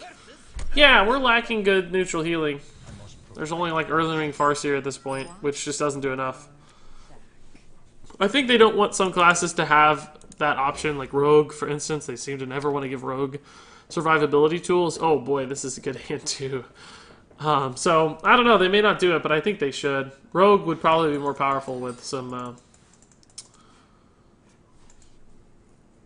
healing.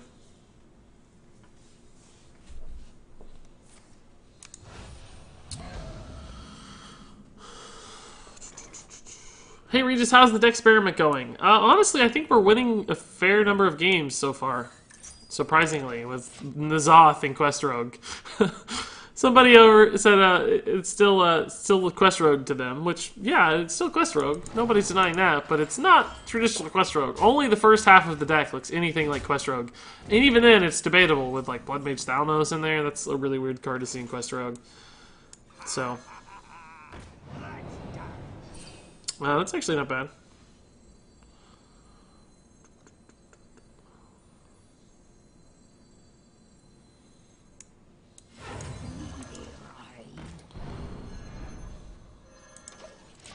The second half of the deck, though, does not look like Quest Rogue. That's for sure. 4-2? Is that right? That sounds about right, yeah. The one game we didn't count because it was Quest Rogue, so, you know. We're not at the highest rank right now, for sure, but still, people aren't bad. We're not playing bad players by any means. We're playing good players still. It's day 2, so rank 15 is a little higher than what you traditionally see probably on rank 15 late in the season.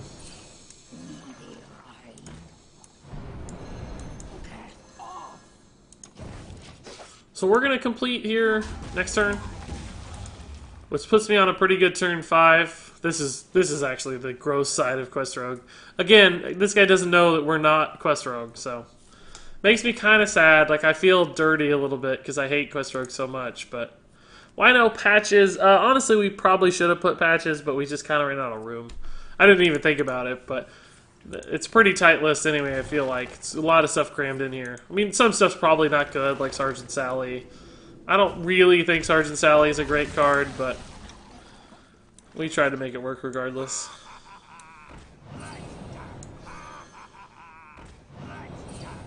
God, so much Druid junk. So we need all these to live. Swipe clearly is going to answer that pretty well, though, so we may not hit what we need. And this is not the best hand for Crystal Core, clearly. We might do it anyway, if we can sacrifice the tempo, but we need some cheap junk. We need some Fireflies to set off a chain here. Giant Anaconda will actually summon a minion, so that's going to be an interesting play. Looks like he doesn't have to swipe, so maybe he still does. He does. We can Crystal Core on an empty board, but I'd almost just rather play this 5/4, right? It's kind of the same thing. We can Crystal Core it later. Maybe we play Lotus Agents instead and get like a cheap body.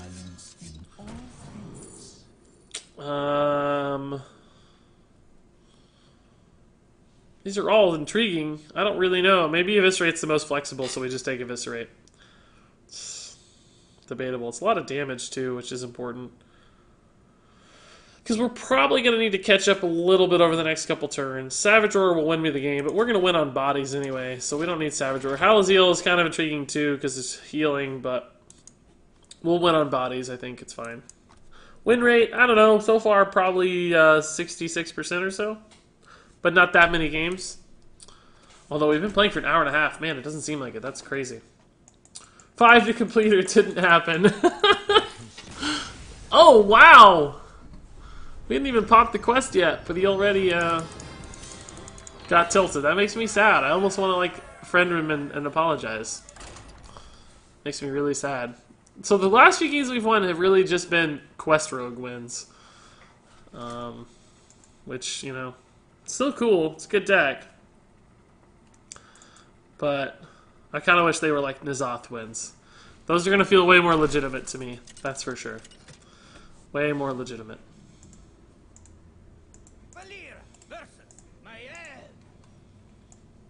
None can escape my fury. Watch your back.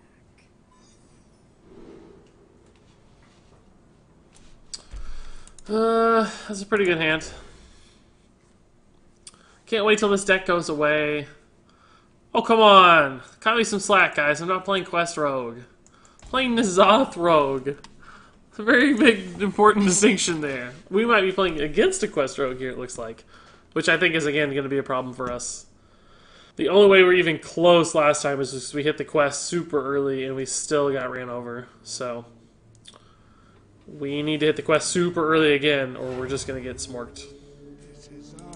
Oh, Tempo Rogue of some sort. That might help us, actually. Morose is going to be clutch in this game, I think. Just a lot of stats, right? So I'm going to get him out as early as possible. Just to keep creating bodies to set up trades and stuff. Is there any way to combine Jade with Caverns Below? I don't really think you'd want to too much, because you kind of nerf the top end of your Jade curve a little bit. So, I mean, there's probably some way. We thought about putting in the Jade Swarmer, is that its name? I can't remember. Yeah, I might still be dead, Albasant. You might be right. This is a fast deck, but at least we have a better shot, I think. Because if we hit like a backstab... Oh, God. A lot of damage. But if we hit like a backstab and stuff, we can catch up. Shadowcaster's not going to help, probably. But, like I said with Morose, only Fan of Knives really blows this out. I don't know that he's going to run Fan of Knives in a tempo aggressive deck like this. He might. It's possible. We'll see.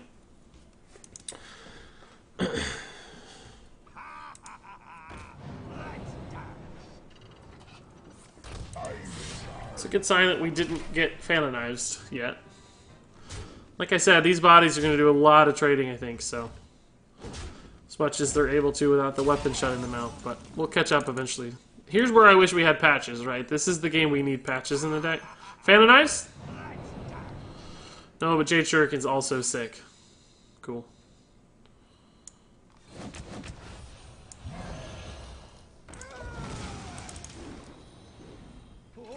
No fan of knives, God, please. We're out swarming the swarm deck right now, though. I kind of like it.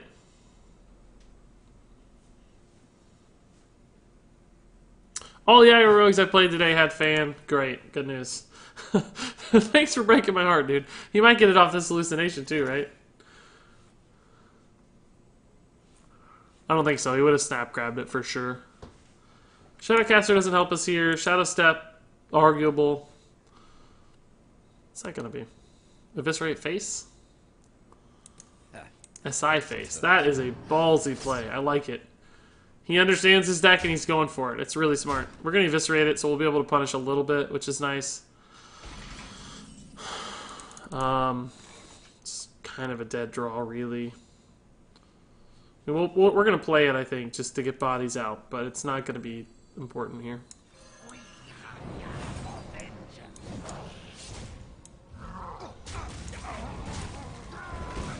I think we're going to grab this Firefly back to start kicking off the chain. We need Quest to win, probably, still. And I just need the body.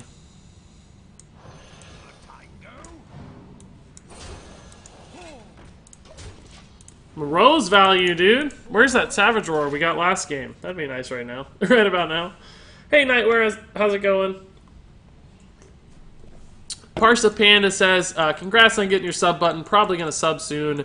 You deserve it. Thanks, dude. That's so kind of you to say.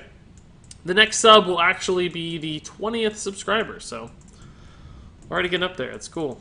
I don't know how many I'm supposed to have, but 20 feels like a lot, so I'm greatly appreciative still at this point. For those of you that don't know what the sub button actually gets you, like if you subscribe, a lot of people are actually new to Twitch for me because they came from YouTube and stuff.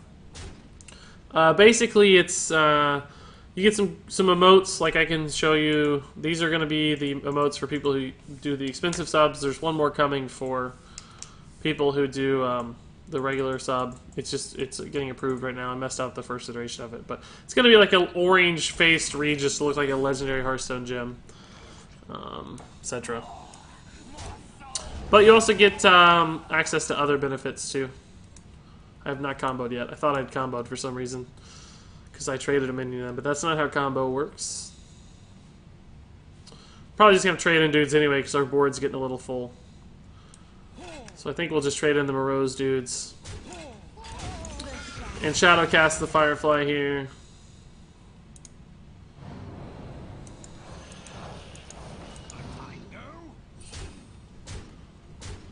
So what are we at? 3 out of 4 on Firefly. Okay, so we don't actually have it yet. We need to draw another bounce. Fun fact, Regis has more. Yep, that's right. How many J cards do you need to implement in order for it to be useful? It just depends on the deck, really, but like 4 to 6 has been the magic window for like Shaman. Druid is way more than that for Druid to work. You gotta get the really big ones, so they need a ton. But Jade Idol cycling kind of takes care of that for you. I think you'd have to have at least 4 for it to make sense, really.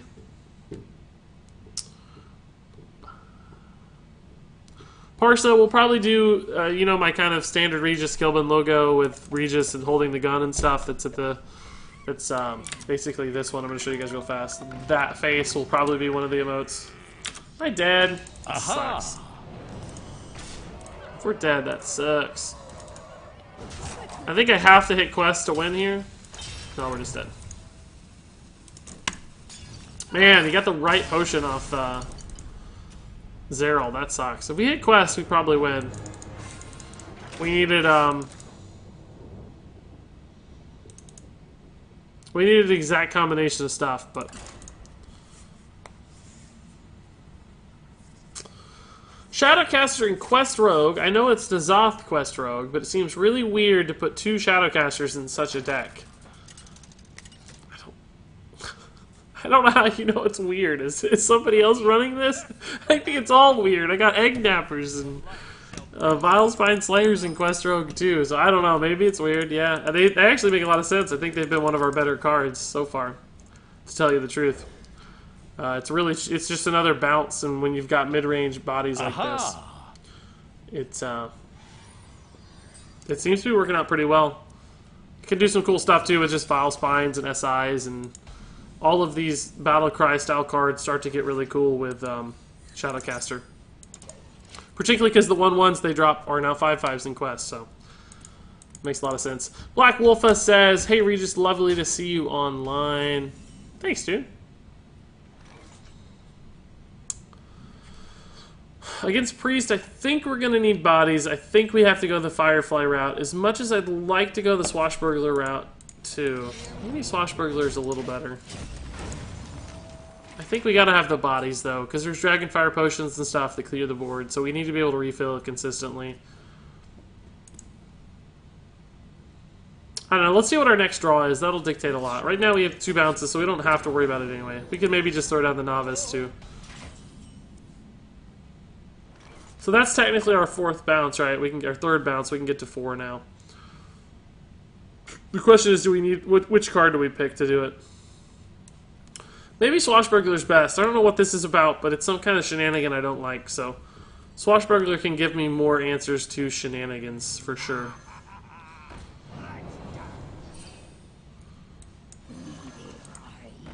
Here we go. Need shenanigan answers. Who plays Zeril? Yeah, that's a blast from the past too, you're right. Regis, you know what Malakoi means? Nope, never heard that word in my life. I do not know what that means. I'm curious now though, you got my attention. That just looks like a town when I googled that. I don't know what that means. Oh, I misspelled it, that's why.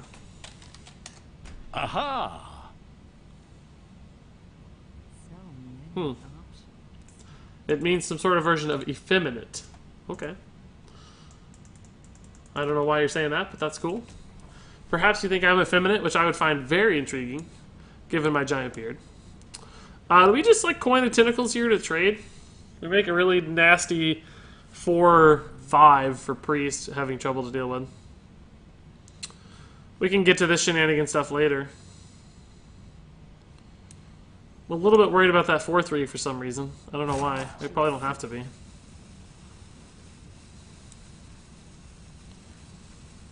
Yeah, let's just do it. I don't really know what else to do. I'm a little worried about my health total, I guess, is why. Next turn we can Swashbuckle, Shadow Step. We can't do Shadowcaster and Swashbuckle yet, so maybe we just hold for a minute. What's your favorite class? Priest, probably lately. I don't know. I like them all, frankly. Rogue is honestly probably my least favorite. I think I have the least amount of ranked wins with Rogue. You wish to live forever. I mean, this is, like, annoying, but it's not that annoying, right? It's just not going to do that much work, I don't think. It's kind of funny that we both run it, though. That's actually really intriguing to me. We both happen to have Morose in our deck. Since we drew that cheaper bounce, let's go ahead and Swashbuckle this turn.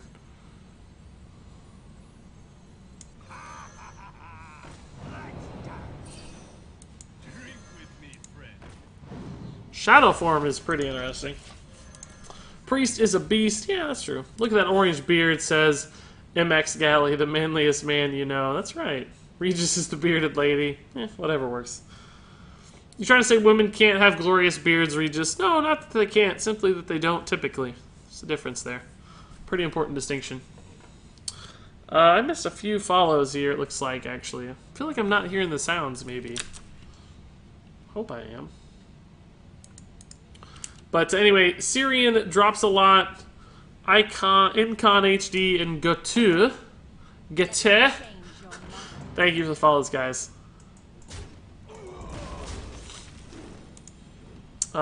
This is starting to get grosser now. Like, I'm a little worried about all this now.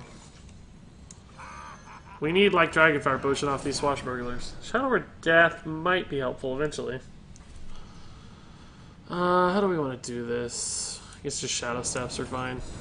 Can also play a Shadowcaster. Actually, we could play the quest, I guess. Ooh, that's interesting.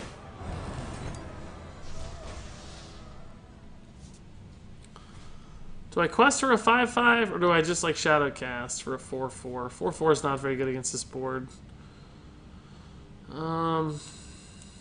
Herald's actually interesting because they're no longer 1/1s, I guess, right? They're... Yeah, let's just Crystal Core now and then go ham next turn. He's got 1 5/5 to worry about. We can start Shadow Stepping the Firefly next turn too for more bodies, I think. Eggnapper into Herald is cool. Into N'Zoth. That's really interesting. Oh, he doesn't have Morose in his deck. Oh, okay. That explains why it's there. That's right. He had the Crystal Oracle. I didn't think he played a steel card yet, but yeah. Yeah. Oh, of course, it's gifted. Yeah. Thank you. I was wondering what on earth is going on. That makes a lot more sense. MX Galley says, usually you get the quest done by turn 4. If you didn't notice from the deck list, this is not your everyday quest rogue just yet. So that doesn't work. I mean, it doesn't. He probably just had to silence something, so he picked his target right. But we got to clear some of this junk. Clearly, ooh, that's a good draw. Good freaking draw, dude.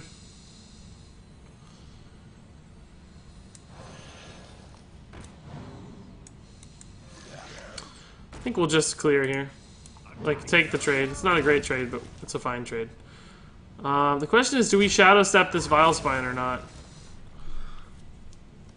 Do we need the stats, or would we rather have the cheap Vilespine to combo next turn? He has, what, 6, 7 on board? Not a ton of, like, shenanigan potential with... I don't think we're going to. I think we're going to hold the stats.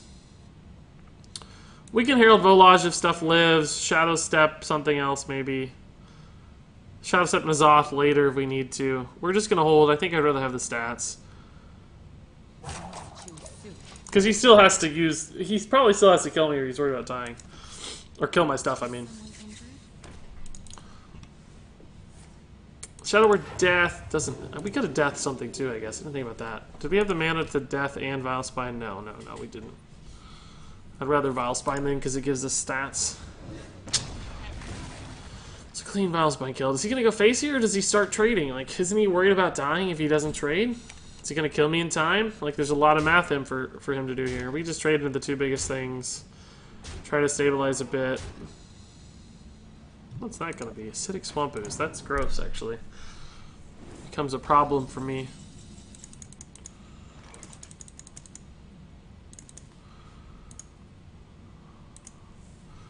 So we can leave Morose alive for 1 more turn, maybe. Or actually, why don't we just Shadow Form, kill this, kill Morose. Leaves him with 4 damage. That was 5 mana we spent, so we could also play the Igneous. And even Shadow Step the Firefly again, too. Okay, let's try this. Would we rather have the Igneous or the... I think we'd rather have the Eggnapper because these stats don't go away.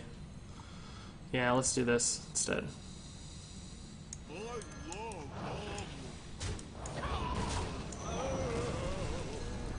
This gives me the stats back. And another body. It's gonna be close, guys. It's gonna be... He's got 4 damage available. It's gonna be tough. Is the Eggnapper using Quest Rogue? No, not normally. Regis, I'm so happy Nax is out meme. Oh, Nax out meme will be real. Oh, definitely. That's gotta be great, isn't it? I forgot about that. That's great news. Is he gonna trade? No, just doing damage. Oh my god, we're down to 2. Can we... I don't think we have enough to clear here. We need, like, a taunt in the stack. Sun-Free Protectors was a great suggestion. Oh, that actually means we can clear, I think, right? We Hero Power 1, trade, Eviscerate, we're at 2. So that's 4 mana, we'll have 5 mana remaining. We can Igneous Flame Ellie.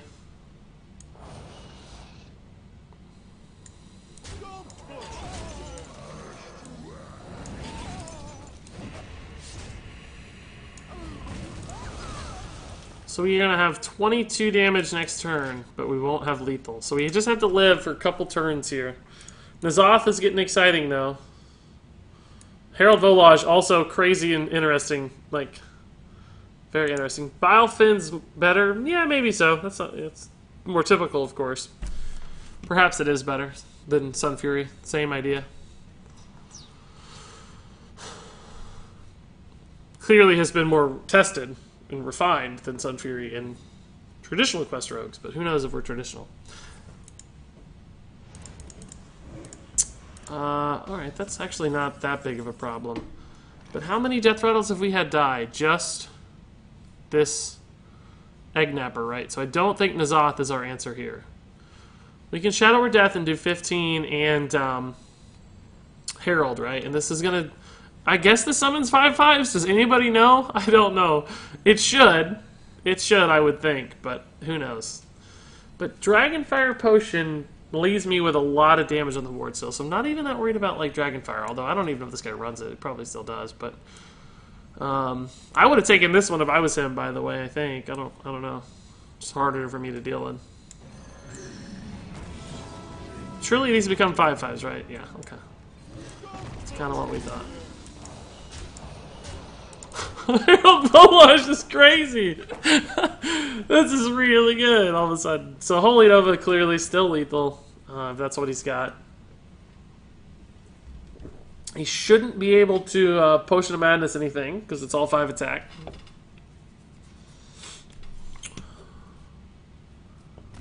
Oh my god, that Eviscerate draw is the only thing that kept us in the game. Oh, a Backstab would have as well. Sergeant Sally would not have. Whew. Harold Volage Quest Rogue, guys. We're doing it. We're doing it. I think we're doing some good work, guys. We're winning a lot of games. It's the only time Harold has been used by Quest Rogue. Kahoob says, love you, Regis. I've never watched live before. Well, welcome, dude. Nax out, guys. Nax out. That was my favorite era of Hearthstone. First ever new cards. Like, that was so exciting. We've been playing with the same junk for months and months, and suddenly we got new cards. Wow, that was so much fun.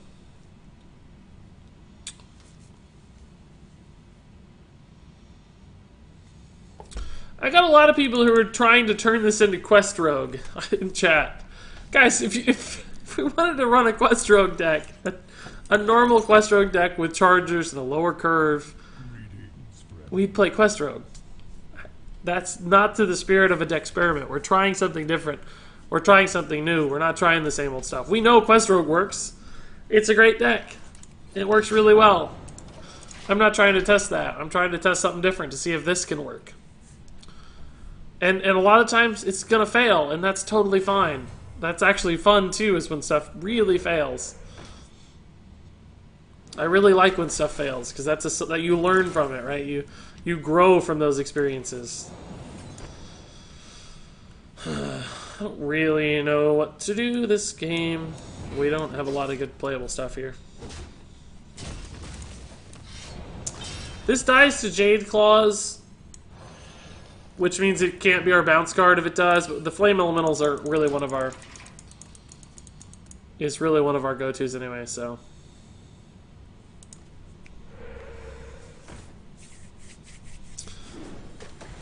Yeah, Blob, I'm not against patches at all. We've talked about that one a few times. I too think patches makes a lot of sense. I'm not talking about anybody specifically or any any specific comments. There's just a lot of comments coming through about... does this get hexed, by the way? Like, is that a thing that happens? A lot of comments. It's not just you. It's like a million different people commenting about changes. Which I like, don't get me wrong. I'm not trying to shut out suggestions. It's just a lot of the suggestions seem to be pointing towards the same thing, which is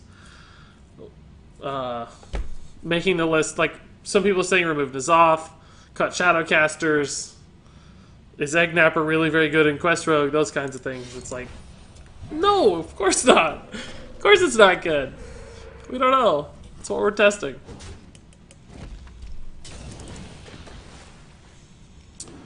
I can't wait to get my dust back from Rogue Quest. Yeah, that's going to be nice for a lot of people, isn't it? This needs to die eventually. Because we're at I think we just egg nap or re-weapon, don't we? Just trade, leave the healing totem up.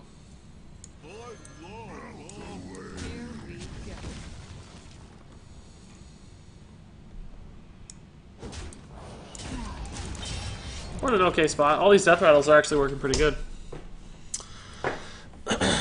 I like Lyra Priest, but I have no Lyra. Well, that's going to be tough, Sonic, I gotta admit. That's going to be a tough one to figure out.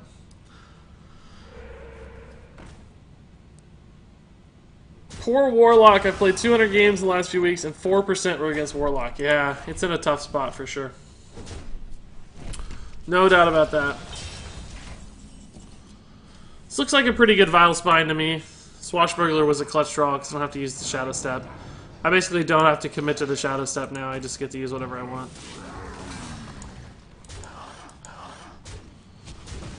This is basically that game where I said, even if we don't go for Quest and we play against a bit of a faster deck, hopefully we can just sort of out-tempo them. We'll see if that still holds true. It's Evolved Shaman, right? So there's always Doppelgangster Evolve crap. Well, we don't... I don't know 100% that's Evolved Shaman, I guess. Looks like it with Flame Tongue and all this stuff, but it could actually still be.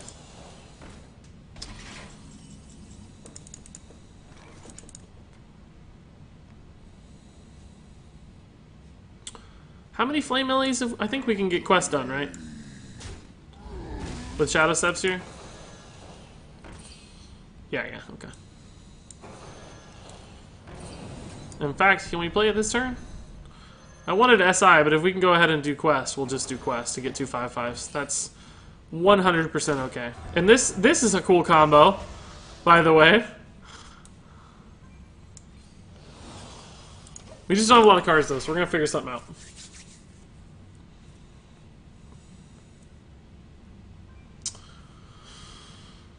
Yeah, I've posted 9 1,000 or less dust decks, actually, for Ungirl. All 9 classes I made a budget deck list. They're on my YouTube if you guys are looking for them, so. This just, like, blows up his whole board, right? Like, we should wait to use this, I think. Sergeant Sally, Ancestral Healing. It's pretty crazy the interactions you can find when you got Swashbucklers in play. Ooh, interesting. I might have to do this now, though, to get this combo off. Because we can do a lot with the board this way. So in other words, we need to Ancestral Healing first, and then SI to get its combo off. Like, we lose the Sergeant Sally, but this can still be an interesting line just to play her as a body, right? We don't have to. But I want to Shadow Cast the SI7 agent for next turn, too. So we can taunt up this 5/5, for instance. And then we'll SI trade into the 3/3 probably. This guy's toast. It's because it's the most stats. Honestly, though, the SI7 agent's a pretty intriguing clear, too. He runs Maelstrom Portal, but that's not going to do enough. We'll just clear the biggest body. Should be fine. And then I think we grab this SI7 agent again because it's just got the most stats. It's not the best grab in the deck, right? There's better grabs in the deck. But a 1-mana 5/5 that does 2 damage, this is like a 1-mana Flame Elemental, Fire Elemental. It's pretty sick. That mattered a little bit. It saved him a 1-attack minion here, for sure.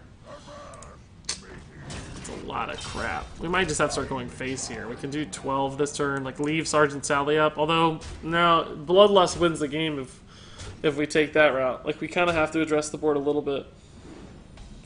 We played a little too much stuff.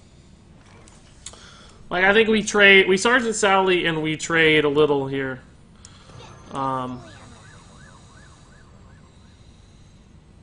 Just to deny Bloodlust. We can probably leave this up for 1 turn. Trade into the biggest guy here, kill Thanos with the weapon, trade into a 1/2 and kill another 1/2, just so that Bloodlust doesn't beat us, and then we let Sally resolve the board. He'll trade into Sally a little bit. We'll have enough bodies left over to probably just win the game, I think. We don't have lethal yet. We have 13. We're really close, though. This guy's toast. Darkness. So how much is Bloodlust here? It's 3 times 5 is 15 plus 4, so we do have to kill at least 1 more. So this makes Bloodlust 12 plus 3 is 15. plus he's double Jade Lightning. I think we're safe here. He can't summon a Patches. He's used both Jade Claws.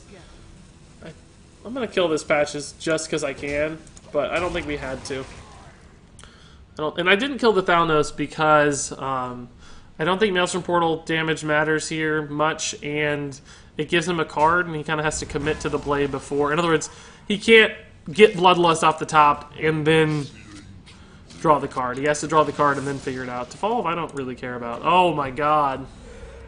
That's incredible. I don't think, is that bad for me or good for me? I guess it's bad for me because we would have had lethal otherwise, but come on, dude. That's actually insane. Does this go off first?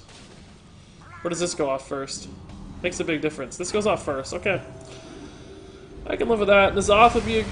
Oh my god. Really? It's bad for me, it turns out. If we had top decked any minion, I think we would have been okay, but now we have trouble. God dang it. Now we're in a big spot of trouble. Shadowcaster is also useless. Man. In fact, I don't think I can play it. I think we have to wait to do a bunch at once, which just sucks because we're gonna die. 2 dead draws. Any minion that does something. Swashbuckler, Firefly, anything. I mean, even a Gadgeted Ferryman is not terrible because we can at least like get some stats on the board.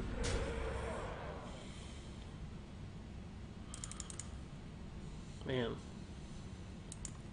We lost an easy win there, guys. Oh, God almighty. Really, dude?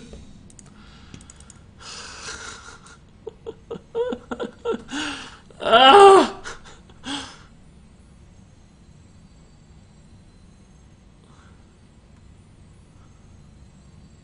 Drink with me, The friend. shadows beg you. So I think I can Shadow Step the Shadowcaster to play her again, right? Doesn't really help me much, though, I guess. I don't know. The shadows beg It helps me next turn, but not this turn, I suppose. I don't know. Gives me some... These suck because they're cycle cards, so I can't play them without having everything else dead. So there's no... We're just deading. It doesn't matter. Man, that Doomsayer sucked, guys. That Doomsayer sucked. We would have had lethal if it wasn't for the Doomsayer, clearly. Oh, man. Man, I gotta play... I was gonna quit on that game if we won, but we'll play one more game. Then we're gonna do an arena run. I'm still fairly happy with this deck, though. I think it's cool. Clearly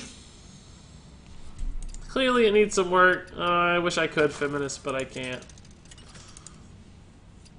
Clearly, I don't think it's perfect, but I think it's intriguing. I think we're learning that Quest Rogue doesn't necessarily have to be dead. When you can do Shadowcasters and stuff to get extra bounces in your hand and pretend that you need 5, you can still do some work. Sergeant Sally Arena. Yeah, maybe. I feel like we picked her in Arena Run fairly recently, but not exactly lately.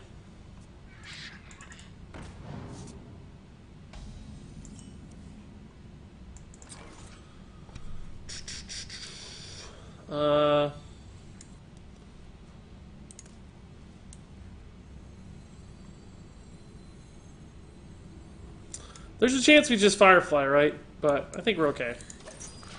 Crackling Razor Maw is going to happen. I'm just glad he didn't hit Alley Cat. We could have coined a weapon too. It might have been worth it with Crackling Razor Maw potential, but we'll have to see. I would be more worried about it, but we do have backstabs and we do have eviscerates and stuff. We don't have chargers is the only thing. Yeah, we probably should have coined weapon now that we know. Like, I don't know why I ever doubted. I've never seen a hunter miss Crackling Razor Maw on turn 2, so I shouldn't at all be surprised. I hope you like my invention. Alright. I think that this will be the future of Quest Rogue. It could, if it would be any more competitive. Yeah, that's the idea, right? Like, what does Quest Rogue look like later on? Yeah, we're just dead now. We need to hit, like, exactly backstabs. We definitely could have coined that and we didn't, so it's our own fault, but That's probably the best draw available to me right now. This guy's It might even be worth shadow stepping, honestly. No, I guess the stats on board are worth just as much. Do we shadow step the Firefly? No, we don't have to commit to these. We're not on a quest plan right now. We're on a stay alive plan, so I think I'm okay to hold.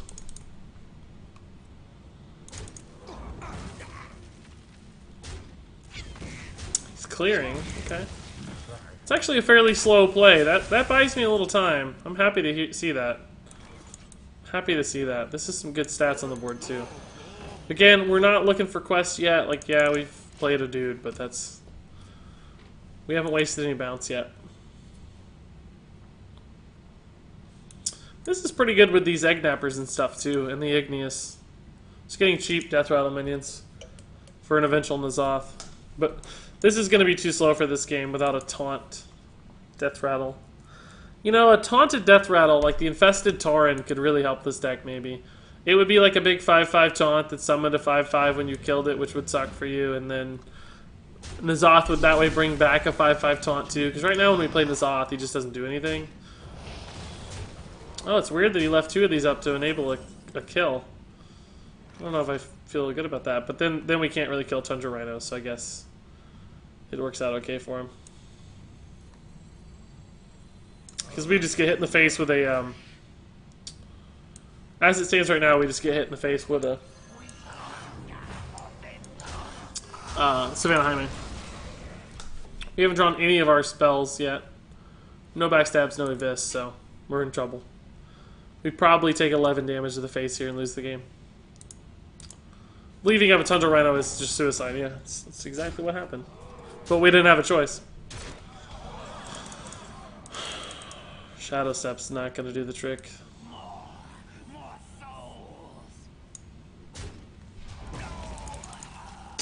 Garbage hand.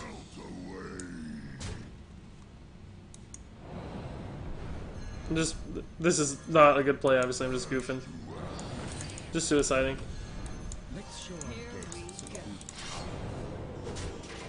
guests To win this game, just time to escape and concede. Coining Weapon might have kept us in that game, but I don't know. His curve was pretty smooth. We probably still would have had trouble. Without the taunt, without the heal that we've talked about a lot, I just don't think we were going to win this one ever. Friends list is full for those asking.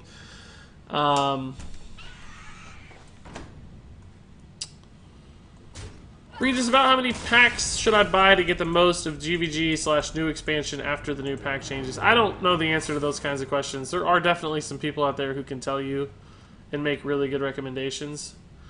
But unfortunately, I'm not one of them, so I don't know. There's probably a good answer, but I don't have it. You're dead, says Albasan. That's a good summary of what just happened, I think. Hey, Bloodshot Kai, how's it going, man? Thanks again for the a subscription, dude. Much love. We're up to 19 subscribers, so the next subscriber will be subscriber number 20. 20 subs at that point. Okay, guys, so I think that wraps it up for the Control Quest Rogue. I mean, we had some trouble there at the end, but we also won a lot of games early, too. I'm not sure it's a bad deck. If I was going to make changes, they'd probably look like... I think I'd take those 2 cards off right off the bat. I think you might just need stuff like this, or actually maybe just Defender Vargas is better. Oh my god, I cannot type. I don't know for sure which is better. This might fit a little better for curve considerations. And a lot of people are saying, Bilefin Tidehunters, which, that's, of course, what Quest Rogue runs to satisfy that need for taunts. But I don't think that's going to work as well here, because sometimes it's just a 1/1 taunt, and we're not completing the quest as early and as consistently. So you can still get value of Defender Vargas with stuff like Shadowcasters and Igneous Elementals, These can be like 3/4 taunts and 5/5 taunts. So I think you're better off running a Taunt Giver to taunt your other minions, even like Gadgets and Ferryman, right? Like, it's not a bad minion to taunt. Youthful Brewmaster is probably not perfect, but still, you can do it. So they might give you a little more flexibility than would, say, the Bilefin Tidehunters. Plus, they do make your minions 6/6s when you taunt them instead of 5/5, so that could make a difference. So that's probably one change I'd make. I don't really felt like maybe Thanos was a failed card a little bit. Oops, Eviscerate worked okay. I liked Eviscerate, but maybe you cut the Thanos. I don't know what you add in its place, but I feel like just swarms were hurting us a lot. So maybe Fan of Knives, although that's a lot worse without Thanos, so I'm not sure. But a Fan of Knives could do the work. Maybe something like this would be a little bit better. I'd still like to have some preps in here, but I don't know where you find the room, so who knows? You know, we haven't played enough games, haven't experimented enough to really say what's going to work and what's not, so I'm not sure. Anyway, that's probably where I'd end up with the list, but still, fairly successful to experiment. I'm happy with how that went. So, I'm going to take a quick break, guys. I'm going to go hit the restroom, but we're going to do an arena run after I come back. So what I'd like to do is have you guys vote on which class I pick. And I'm going to put up a straw poll in chat here shortly, so don't go anywhere. Which class for arena? We've got some weird options here. This is going to be a fun one. Priest, Hunter, and Warrior. And I have a pretty good feeling what you guys are going to pick, so we'll see. Here is the link to the straw poll. Don't type your answers in chat. I won't be able to count them. You have to vote on this straw poll link. I'm going to take a quick break, though. When I come back, we'll start drafting based on the choices that you guys make. So give me just 1 or 2 minutes here. Be back shortly.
Hey guys, I'm back.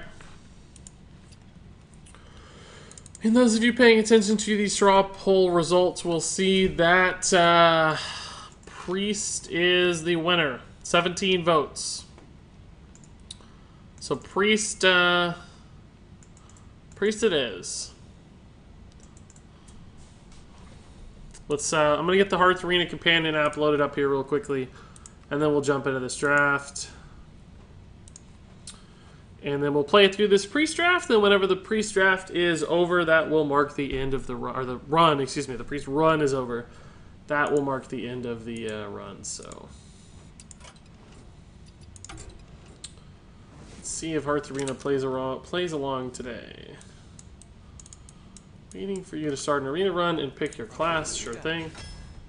We'll do that. Here we go. Cool. All right. Did I miss anything important in chat? Somebody sum it up for me. What did I miss? Probably nothing too important. I thought Warrior was going to win too, Raven Irex. I really did. Oh, Carson Otto. Carson Otto was the shaman who hit the lucky, Doomsayer, apparently. He's in chat. Oh, we didn't think you were sniping, Carson. I never thought you were sniping at all. Don't worry. That wasn't, that was not something I thought. We just thought you had a lucky Doomsayer, dude. It was crazy. Couldn't accept your friend request because my friends list is full. It was nothing personal or we weren't mad or anything. Don't worry. But that was a fun game regardless, dude. Crazy stuff happens. Not your fault. It'll happen to me next time, so. Anyway, guys, let's start this run. As I mentioned, Priest is clearly our class, and we've got the Hearth Arena companion app loaded up here. It's just a nice little tool. You can download it yourself. Just Google it. They'll give us some tier scores, provide some insights. I don't always agree with it, but often it can help me avoid mistakes, and I think it's a good resource for you guys, too, if you want to get better at Arena. And by the way, I'm not sponsored to say that or anything. I just really like it. I think it's a cool tool. So, excuse me, pick number 1, clearly going to be the Crystal and Oracle. These both just suck. Low stats for their cost. It's hard to get benefits off the pint size. Oracle makes a lot of sense. I like Giant Wasp in this choice. Just good removal. Hard for opponents to deal with. Creates a lot of friction. Neither of these work particularly well with Priest. I like Shifting Shade here. Just some value off that Death Rattle. And a 4-3 is not that bad for 4. I like Spiked Hog Rider here. Just are a lot of taunts in Arena. So this thing often turns into a pretty solid charge minion. Wardable Streaming says, I'll ask again, did you see your Regis champ in a YouTube comment? I don't remember seeing that, to tell you the truth. What video was it on, Wardable? I don't remember seeing that. Maybe I did and just forgot. I'm not sure. You'll have to link it to me, though, because I don't remember it specifically. Holy Nova is clearly AoE that we need. AoE is king in Arena. I don't hate to say the Threshold at all, but Holy Nova is just too good to pass up.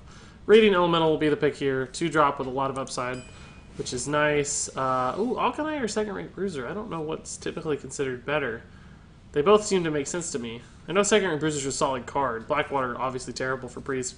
Alkanai, though, is clearly the king on Hearth Arena, and that makes sense, because being able to do 2 damage with your hero power ping is really valuable, so I like the idea of that. Probably Aberrant Berserker here for me. Just the best stats of all these things, and you do need some 4-drops in Arena. Firefly is the choice here. Just a good early minion to kick things off and keep some stuff in hand. And if we get any elementals, it'll matter. Barrage Collar has to be the pick here, because these two are just god-awful. So there might be some value off this guy with some Death Rattles, or Giant Wasp, for instance, could be really cool with it. So I like that. Giant Wasp again is fine. Stonehill Defender is the pick here for sure. Those are both too hard to utilize, particularly the Seer Keeper, of course. Toxic Sewer Ooze is my choice here. Hearth Arena is given the edge to Stegodon, but I don't like that. We have enough 4-drops already. We're going to have taunts too with Stonehill.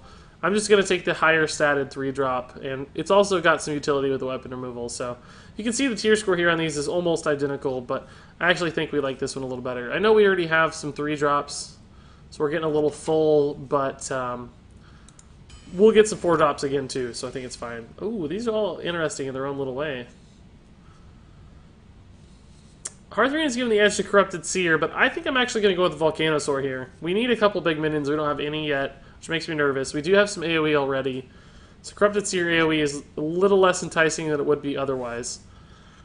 And I mean, I know AoE is always so darn good, but we have a smooth enough early curve so far, or at least enough early minions that I don't think we ever fall like drastically behind. And this one is actually fairly punishing if you're ahead. So I'm going to grab the Volcanosaur just to have a big threat. Polluted Hoarder is the pick here, although it sucks. But it's some card draw, which is okay. I don't know. I don't know if I like any of these that much. Hearth Arena, thanks Thespian, because we need some 2-drops. It is a higher value 2-drop than Bluegill, so sure. By the way, guys, I'm not focusing a ton on chat right now. I'm just trying to play through this draft, and then I'll catch up a little bit on chat later. But that said, Cypher and Patrick Biceps, thanks for the follows, guys. Appreciate it. Yeah, just 2-drop body here is fine. We need more 2-drops. We have no Murlocs maybe, but still, it's fine. Yeah, Alchemist is awesome. Boys, make some room by the hearth, won't ya?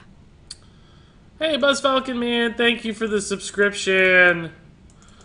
Appreciate it, dude. As always, you've clearly, as we just showed on the AFK screen, donated a ton, too, in the past, so thanks for the continued support. And by the way, Buzz Falcon, that actually makes you subscriber number 20.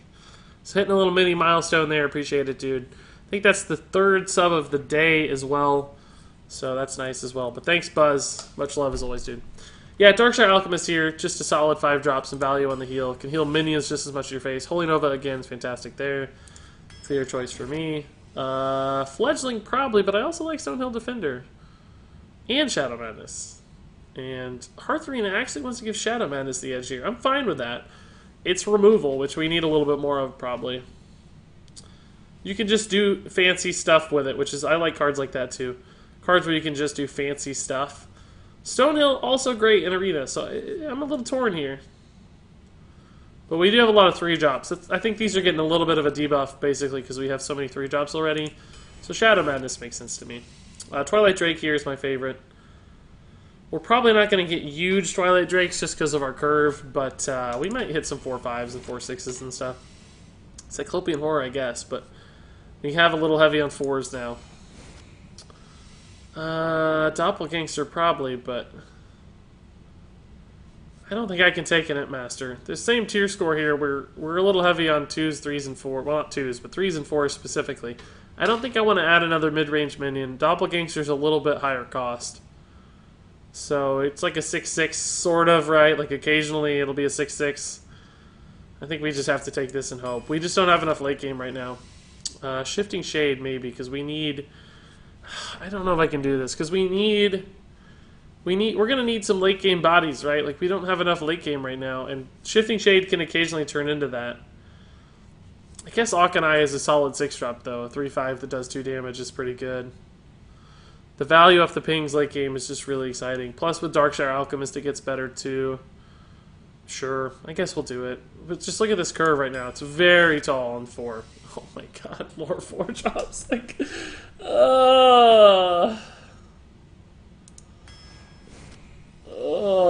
Dark Speaker is the pick here. Yeah, it sucks, but we need some late game.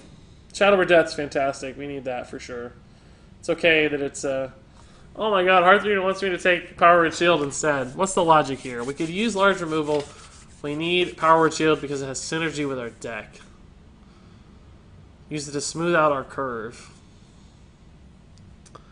I don't know if I like that. I don't know if I like that logic or not. Shadow or Death is so good. We definitely don't want Sinjin because we have so many 4-drops. I guess if we don't have late game, one way to make up for that fact is via card draw, right? We can just draw 2 cards a turn, and that way we can play 2 4-drops, and that makes up for our lack of late game. We don't have a ton of removal, though. I actually kind of buy into the card draw side of this. Let's do it. We'll see if it pays off or not. Oh my god, so much 4-drops. There are so many 4-drops in this stack. We have way too many 4-drops. Look at this. I don't know how many this is, but it's too many. 1, 3, 4, 5, 6, 7, 8, 9 already. This is number 10. Wasn't there a point early in the draft where I said we'll get some more 4s later? We don't need to grab all these 4s.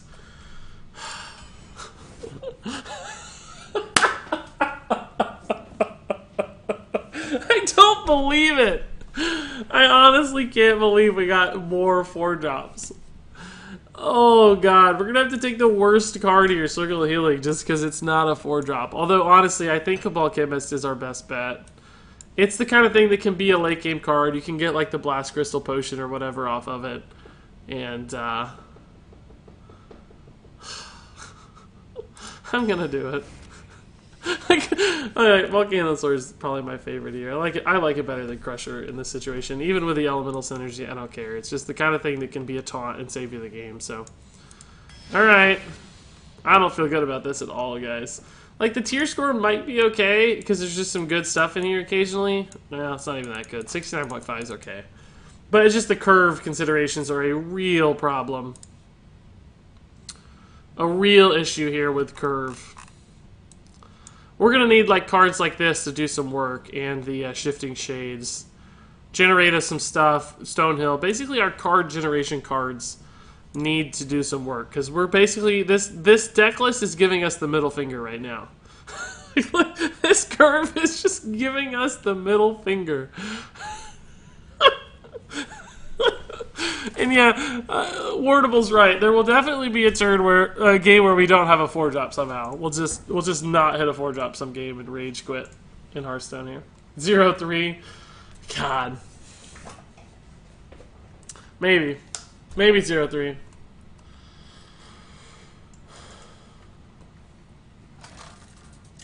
Aha! Thanks for the follow, Hilm Jackpot. Appreciate it, dude. Don't play me, just retire. What was the tier score? Blobfish, it was 69.5. Good question. I might have went a little fast there. Sorry about that. Since Twilight Drake is a great 4-drop, we'll actually keep it this time. Although, typically, we could probably always mulligan away our 4-drops. And this is an interesting little combo if we coin out the Wasp here. I like this. Coin Wasp. I mean, although that does hurt our Twilight Drake. Oh boy. But I think just having a 1/1 Wasp that's so flexible would be really cool. Yeah, that's not great against the Wasp play though, so maybe we just do this instead. Probably encourages him to hero power trade. He gets to play only a 2-drop if that happens. So the Twilight Drake would be pretty good. The Mirage Collar will be dead, but we can just Giant Wasp on 3 and then Twilight Drake on 4. We can keep the Wasp active for the Mirage Collar at any given point in the future, so. Okay, so Regis Kilman, do I link the reaction? Send it to me on Twitter, maybe. I don't really know the best way to do that. I don't know if I have links in chat or not, to tell you the truth.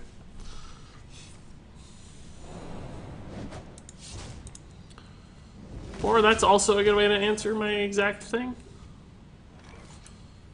It's not very exciting against the play there. Could go ahead and coin Drake. What would it be? It'd be we'd have 5 cards left in hand, so it'd be a 4/6, so he wouldn't have the clear on board, but I think we can take it just a tad slow. Tad slow. Oh, those are good. Yeah, those are good grabs, dude. I'll have to use those for an emote for sure. First one is really, really good.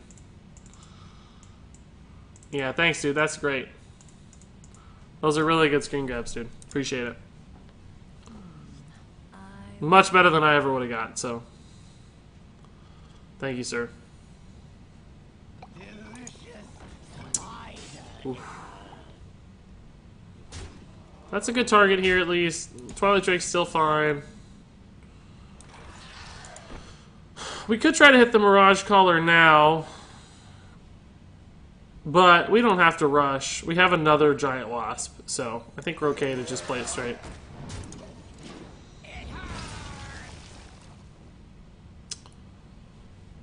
Cabal Chemist into Crystalline Oracle looks like a fine line. Crystalline Oracle is another good target actually for Mirage Collar, though. It doesn't have to be this Wasp. Because card draw is good. Card generation is good.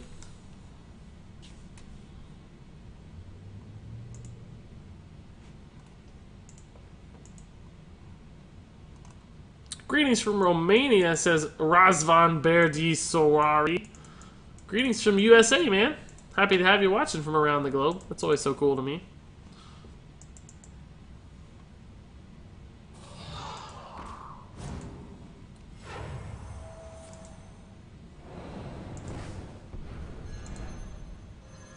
What on earth just happened? Did we get sapped? Wow.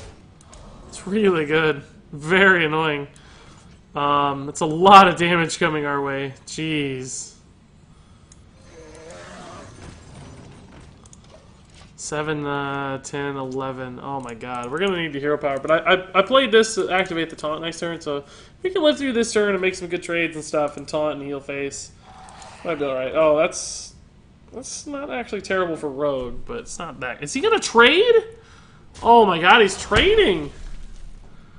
Why wouldn't you keep pressuring face there? I think that's a mistake. I think you have to keep pressuring face in that scenario.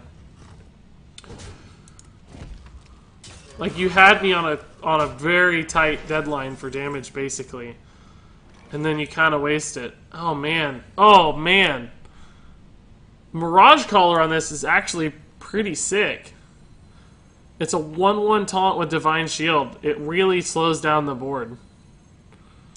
More so than a heal face. And we have kind of some leverage to...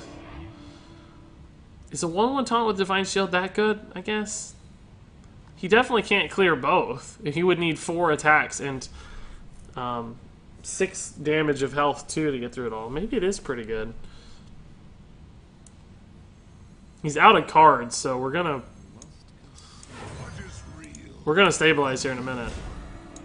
That's sick. I like it. That's pretty cool. That's pretty cool.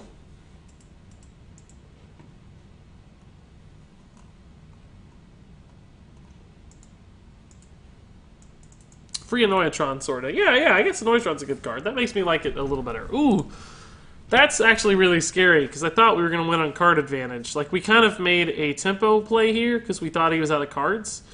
Like, copying the Crystal and Oracle would have been a more card advantage style play. But now that we know he's got a load of cards coming from that sprint, you kind of regret it, because now you're looking at a state where you don't have as many cards as him. Akanai Ping is fairly good, I suppose.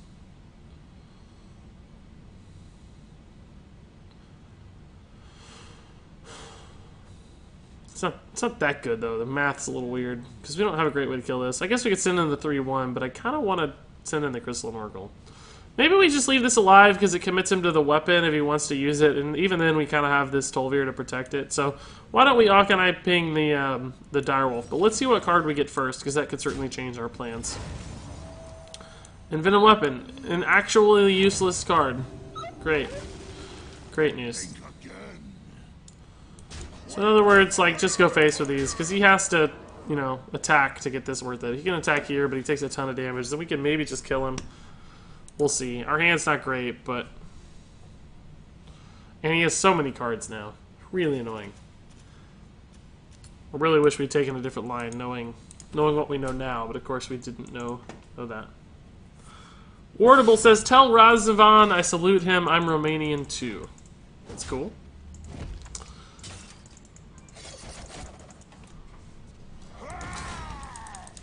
Well, that was a great answer to my stuff. It's annoying. He used a lot of mana, at least. He's not going to do much with the remaining board, but...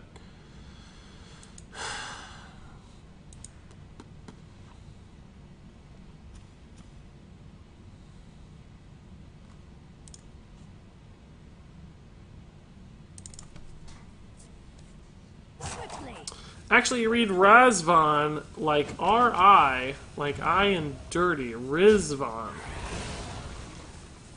Okay. I hope I said that right still. Who knows? I never can get that stuff straight.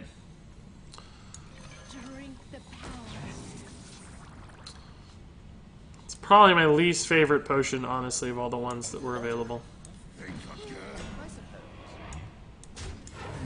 Making this trade because theoretically the Thespian lives to the board, right? We could have played a weapon destruction too, but he might actually have a good weapon or an envenom weapon where we can hit more value on this. So I'm being a little bit... I isn't dirty, so Ruzvan. Dirty Ruzvan. I don't know. Oh god, give me a weapon somehow. Jeez, now I wish I'd wasped.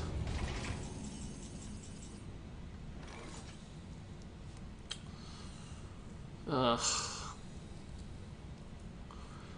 Don't really think I have a great way to kill that, nor do I have a great way to play around the Ysera Awakens. Like, none of my stuff.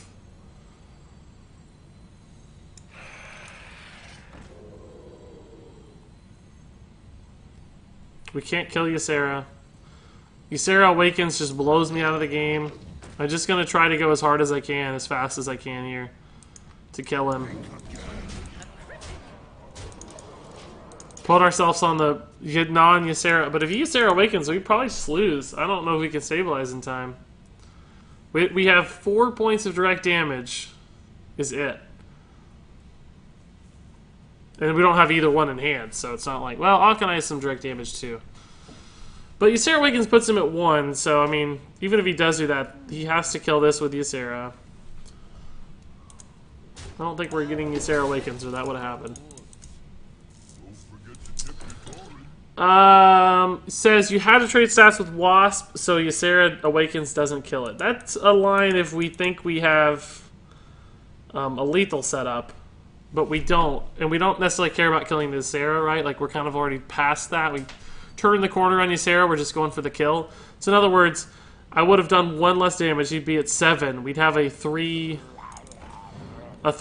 here, like it wouldn't have helped. If Ysera Awakens, we would have had a 3-1, but we still wouldn't have lethal, so I don't think it would have made much of a difference. I just wanted to pump as much damage to his face as possible. So about 1 extra damage a turn sooner. I suppose either one probably could have worked out, but it looks like we just win here. Depending on what you draw, I mean, either one could have worked out, but looks like Holy Nova's for sure going to seal the deal.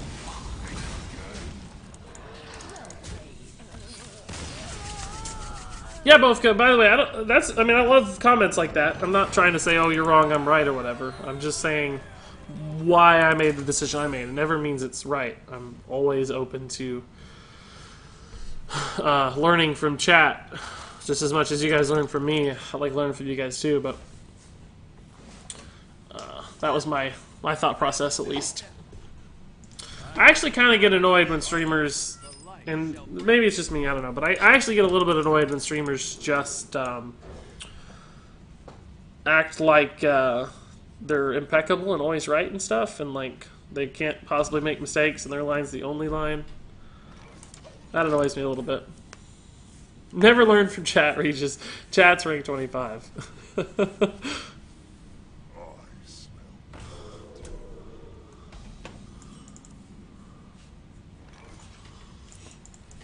Movie says, hey, I'm rank 15. He's not rank 25. This is fine. That doesn't threaten it, so Stonehill might set up a pretty good defense here. We can trade into a 2-drop, perhaps. Maybe even Shadow Madness something. Yeah, Stonehill's really nice here. Mirage Collar into Radiant is also intriguing, but we don't need that yet. Wow, you know, Sunwalker's typically the better pick, but Tortolon's not terrible. Particularly with Mirage Collar, it gets even more intriguing. I think we still just picked the best card, though. The dude says, I'm ranked 10 already, Pirate Warrior for life. Yeah, it's a fast way to climb, that's for sure. I certainly won't hold it against you. This is honestly probably just a Shadow Madness, right? I mean, we could even Holy Nova. I think Holy Nova gets so much better later on, though. Shadow Madness maybe doesn't get better later on. I'm not even sure Holy Nova gets better later on, for the record, but... And, God, all these cards could get better earlier on. I'm not actually sure that Twilight Drake Trade is not just the best line.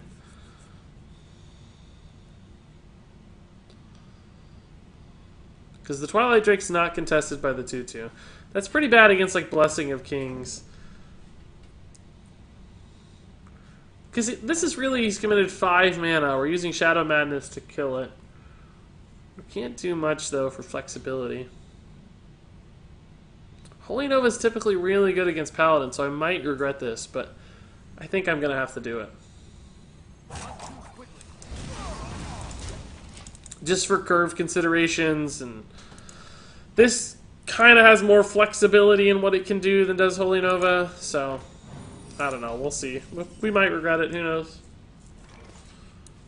Repentance makes this pretty bad, but I guess we have to test it. I don't see anything else great here. Okay, that's good. TSH says Holy Nova is better than Shadow Madness in this situation, in my opinion. Glad to hear somebody agrees with my eventual decision. Arcanine ping is probably pretty good here. Sunwalker's probably not terrible, but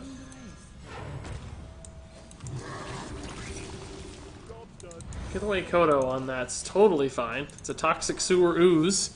I don't mind. Are you up to a Hungarian pronunciation challenge? Always, for the record. Never thought you. I thought you'd never ask. That's gross. Come on, dude. I need a silence bad. If I don't hit taunt on this, the Akanai kind of dies for free. I think we just play Sunwalker here and try to burn that thing down over a couple turns. So let's see here. Don't be confused. I'm Hungarian, but only live in Romania. Yeah, it's bonkers. That's so bonkers, dude. Well, let's hear it though. I want to hear this pronunciation challenge. Let's hear it. A lot of 4-drops against Shadow Madness. Not enjoying that particularly well. So we could like ping trade 5-drop, I suppose. He's got a 2/6 though. It's pretty good against doppelgangsters. Maybe we run the Giant Wasp instead. Try to hit the Mirage Color on it next turn. Or honestly, we could just Mirage Color it this turn, can't we? Ping trade. Yeah, let's just do that now. Then we have a 2/3, but the 2/3 kind of dies to the 4/3 for free. It's not very good. But we could always Shadow Madness something into it. I don't know. This is probably fine. I feel like we're just a little behind on this game. We have a chance of stabilizing, but Paladin runs so many good cards, it makes me nervous. I'm just more confident doing this, though, because we saw the Consecration already. It's possible he's got another, of course, but... Okay, Behold. Oh, come on, dude. I thought you were going to, like, say pizza in Hungarian or something. Like, come on. I thought this was going to be a legit challenge, you know? I thought it was going to be like, house, brother, mi familia, that kind of stuff. And you're over here with... I mean,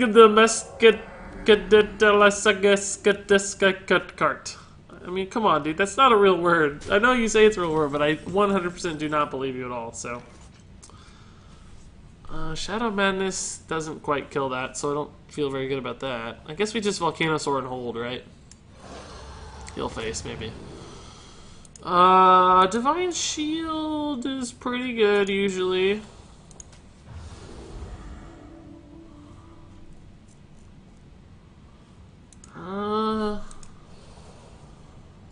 Can't be targeted. Does that really help us much? Not really. Stealth doesn't really... Well, stealth helps us against, like, Owl or Peacekeeper, I suppose. Poisonous? I mean... Matters a little bit against the Stegodon, I guess. I guess we're just gonna go full Stealth Bros here. I don't know.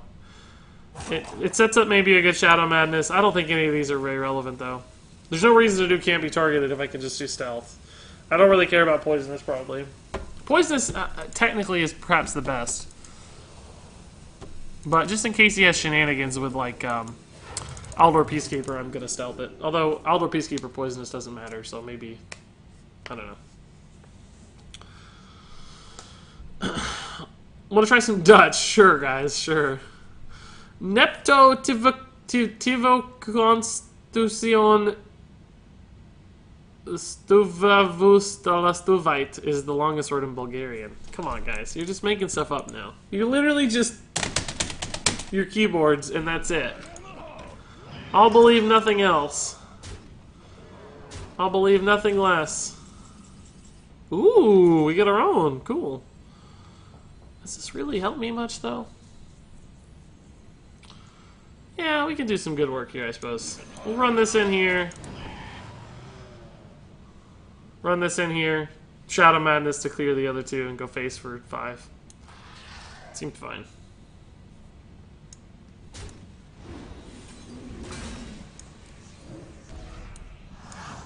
We didn't really have to play this 5/5. We just got a free 5 face damage, basically. Regis Kilvin says, oh, okay. Arbeidsunges check the Idverzikering Smatshoppish. Come on, guys. Yeah, guys, here's the... here's the longest English word I know. Why don't you guys all try to pronounce this really long English word? Here's a super long English word that I've heard. This is in a Oxford English Dictionary is the longest English word in the world. Why don't we pronounce that? As far as I'm concerned, that's all you guys are doing. Cut me some slack here. I don't believe this for a second.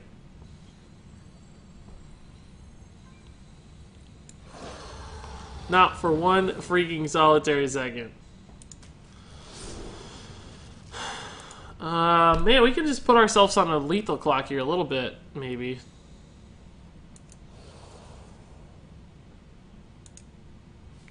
But Divine Shield's also fairly good, especially if we trade. It's going to be really hard for him to kill. But Aldor Peacekeeper would still be a good answer, but I think we would have seen this stuff Aldored if that was the case.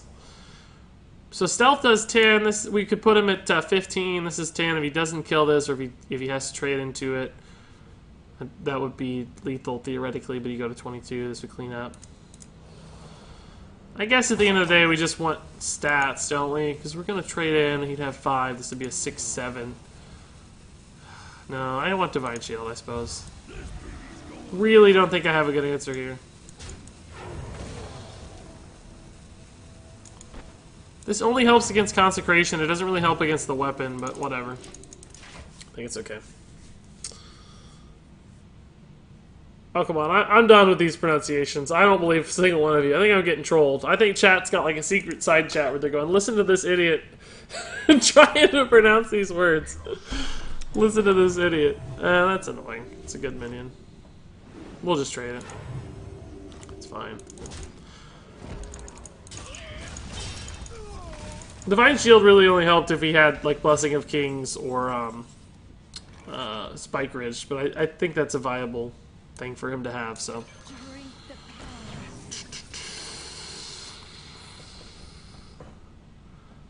I think we're going to go ahead and do this because I feel like Consecration might just be a ticking time bomb a little bit, and this is, you know, this we need to get the value off this before Consecration happens, basically, I'm saying. So, let's go ahead and do this. Plus, it doesn't show him what potion we have, so he has to think about it. We haven't seen this dude Spike Ridge or Blessing in a while, so I don't think I have to trade.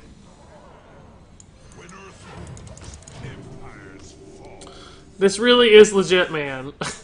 How many of you guys are from Europe, by the way? Jeez. And no U.S. folks here, huh? No Americans. Longest... Oh, boy. Well, that's a Blast Crystal target, I suppose. Although we might just want to trade into it. It's going to be low health. Yeah, this makes the trade look a lot better. Doppelgangster, Holy Nova. God, we're close to lethal. We have 8. We still have to kill that, obviously. We can still hold this Blast Crystal for some value later.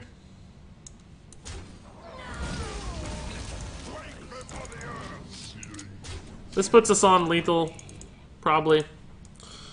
Consecration's still a threat, clearly. We're out of cards, but we'll try. That's really slow. I don't care about that. I don't care about that. That's just lethal.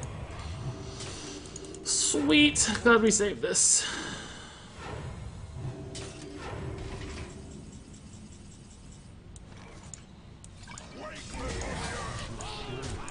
Whew, barely did it, boys. You guys and your crazy long words.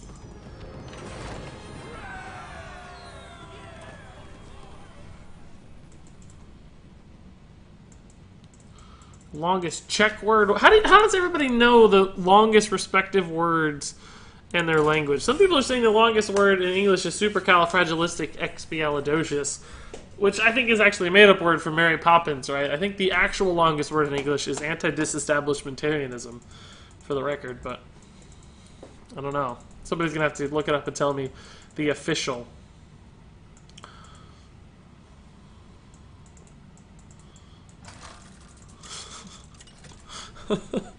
wait, what? Wardable, what does a 4-year in cabbagening mean? That sounds like it's a made-up word, too. All these sound made up. Another paladin. Who would have guessed, guys? Somehow we're 2-0, although it doesn't feel like it. It feels like we're not winning, or at least barely scraping by, and yet we've somehow won 2 games.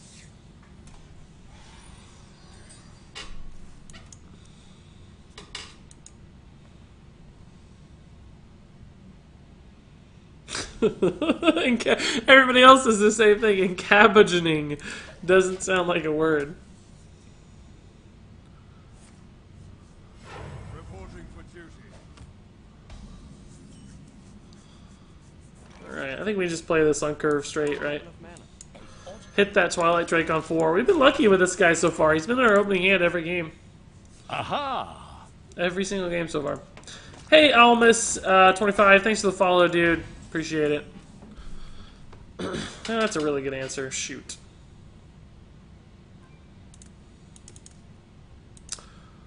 Where's that Power Word Shield? We still haven't seen that yet, man. Our board went from great to bad real quick. It's a really nice value trade. And then we kind of sit here on his turn 4, too. Because that taunt probably denies this Wasp from killing his 4-drop. Oh. Well, actually, honestly, I would almost rather have seen that than, like, trade 4-drop, to tell you the truth. Because this Twilight Drake is going to line up just fine against his board. I would have probably had more trouble if he just traded and left a 2-1 up against my dude. It's a pretty good answer. I don't think we can run it into the 4-7 though. Shadow Madness is also kind of intriguing, but doesn't do the job just yet. What's the best play here, guys? Is it just like trade Shifting Shade heal? Hit the Spike Ridge next turn when there's less junk on the board, maybe? Or next turn we'll have 6 mana, so the Spike Ridge will kind of be... Or not Spike Ridge, just Spiked, excuse me. Will kind of be floating, but maybe a Shadow Madness helps clean up a little bit. We could Shadow Madness now and kill the 2-4, but we couldn't really kill the Nesting Rock very efficiently. I think we're just going to take this route for now.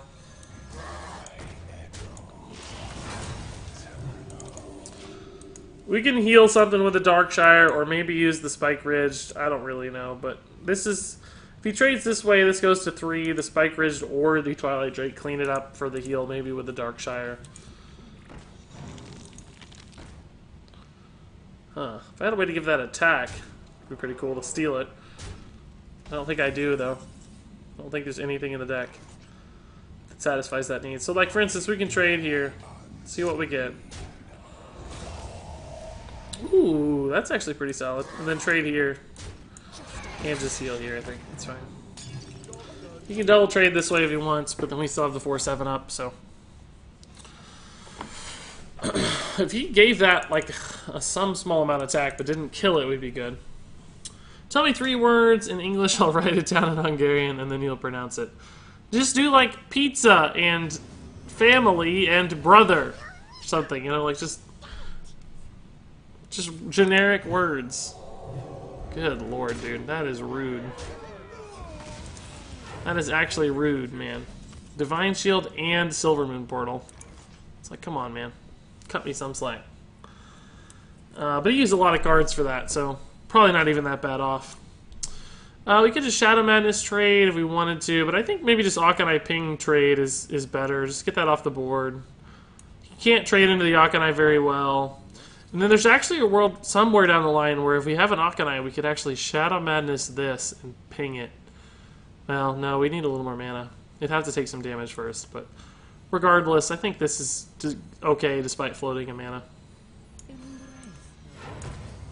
We gotta get that off the board.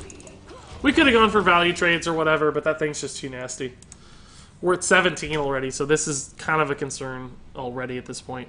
He's low on cards, too. He's going to burn out fast, I think. Just need to avoid the Tyrion.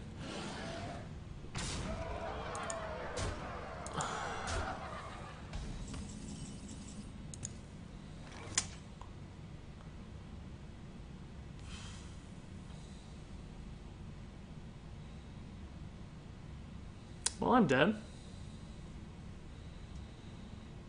That's super cool.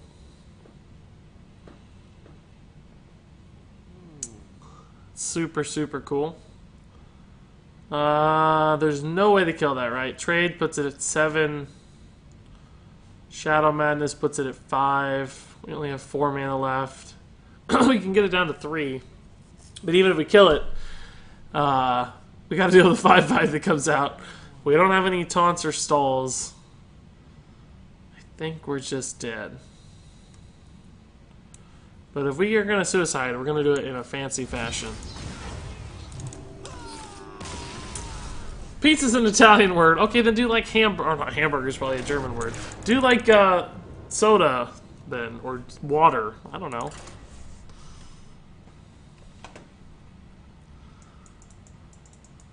German. Pizza equal pizza. Brother equal brooder. Family equals family. That looks pretty easy. Regis pizza is pizza everywhere. Yeah, whatever. Maybe that's why I wanted it, because it was easy. 189,819. I can't pronounce that in another language. That's for sure. Anduin versus Gul'dan. Water equals Vand in Danish. Cool. Gonna be speaking other languages before this Twitch thing is over in my life. I don't think we need to keep the 4-drop. Obviously, we have a bajillion, so. Water is vodka in Bulgarian. I don't know if that's a great joke or true, but either way, I like it. Try saying this. Prestolana Asladnikova. Pretty sure it's the longest Serbian word. Man, you guys are from all over Europe and Eastern Europe. It's cool. Pretty good curve for our deck, gotta say.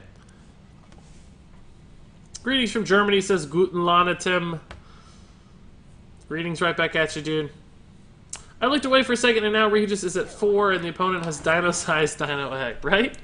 It felt about the same way for me, to tell you the truth. It happened about that fast.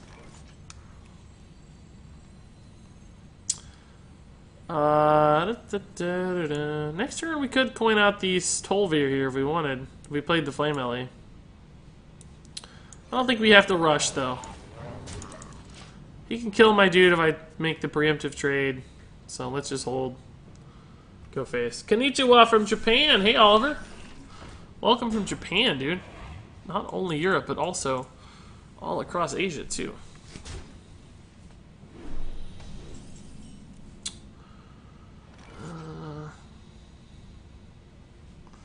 Maybe we just wasp, coin, flame into the Tolvir next turn. Just take a bad trade here. We only flame to hit the Tolvir. Does the Tolvir actually help, though, or would we rather just have the Aberrant Berserker? If that's the case, we can save the coin, you know? I think we just save the coin. We don't have to hit the Tolvir. It doesn't line up very well against his board. Boo Diddley says, hey, Regis, good to see you. Right back at you, man. Okay. Coin Holy Nova looks a lot better all of a sudden. I think it's worth. Oh, this can get a little awkward though. Well, no, we can clean it up, I guess. It's a little awkward, but I still think worth. Because the wasp will actually still survive. And then it's really just Mortal Coil that becomes a concern. But if we dodge the Mortal Coil here, we're in a good spot. We can still Mirage Collar. It's less good, though, because we dropped the Stealth, I think. The dude's from Argentina? Wow.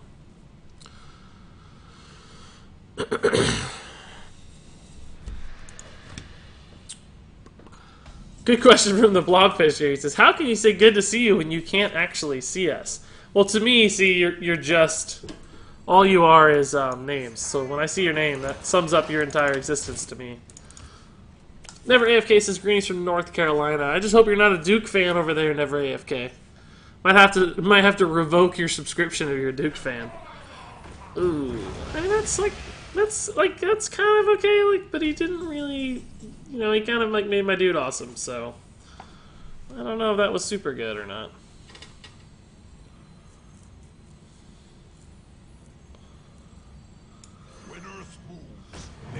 Do we make this trade and heal? It goes back to 3. I guess so.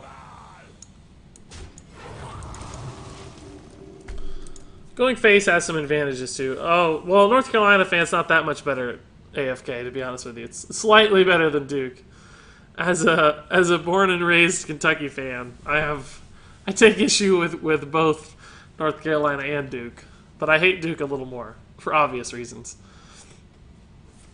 Are you sure you're not just talking to bots? I always wonder. You guys could be bots for all I know. This is gonna give me lethal maybe at some point. This is nice. I really like this.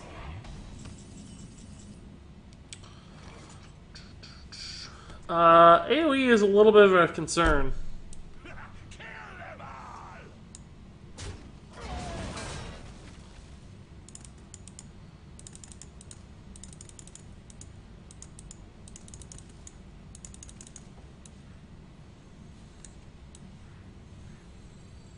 Like, what do we want to see AoE? Like, what do we want to do here? I don't...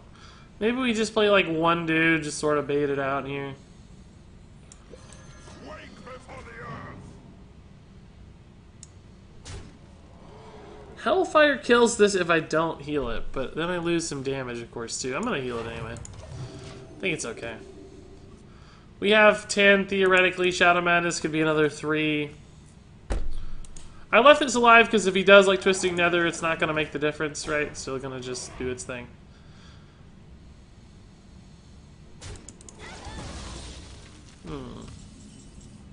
Now, of course, I wish we'd played the Wasp, but we didn't really have a way to know that going in. I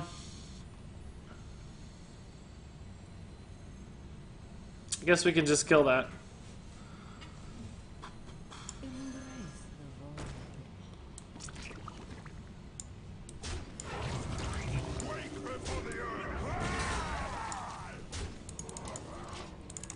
This is a lot of damage, hopefully, we'll see. We're way behind card advantage, so we do need to end this game soon. OMG, that cow says bots reporting in, yeah. Never have cases unsub. Yeah. I would understand, don't worry.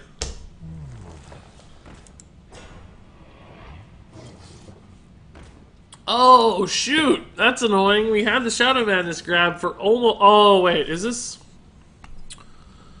Oh, man. I think this is still lethal, right? It's 5... No, we don't have the mana for it! Because there's a really cool play, right, where we kill the wolf, we Shadow Madness this, and we Hog Rider.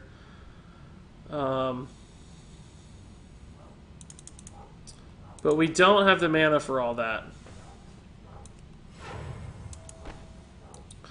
So instead, I think we... What if we steal the wolf? Then we can't get through the... Steal the wolf, and then Hog Rider. It goes to 6. Trade here. The wolf and the Akanai do 5. I don't think there's a way through, right? I don't think there's a way through if we steal the wolf, guys.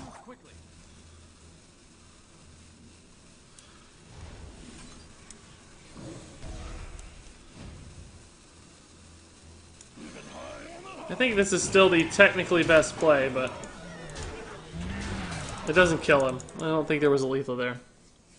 I don't think there was a lethal there.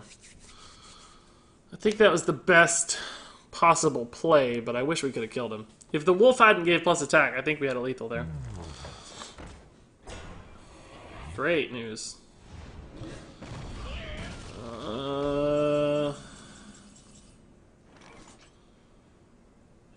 Don't think we have a lethal here either. I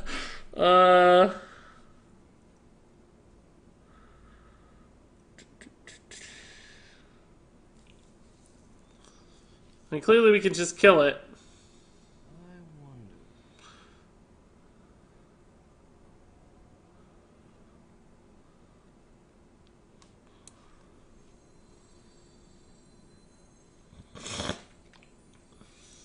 But pinging his face every turn also just sort of seems appealing to me, is the other thing I'm thinking about right now.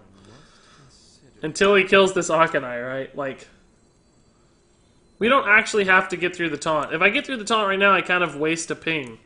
So I think I'm just gonna, like, play a taunt and ping his face. And save some of my stats. We have the Holy Nova in the deck. If he can't kill this, we have another ping, so...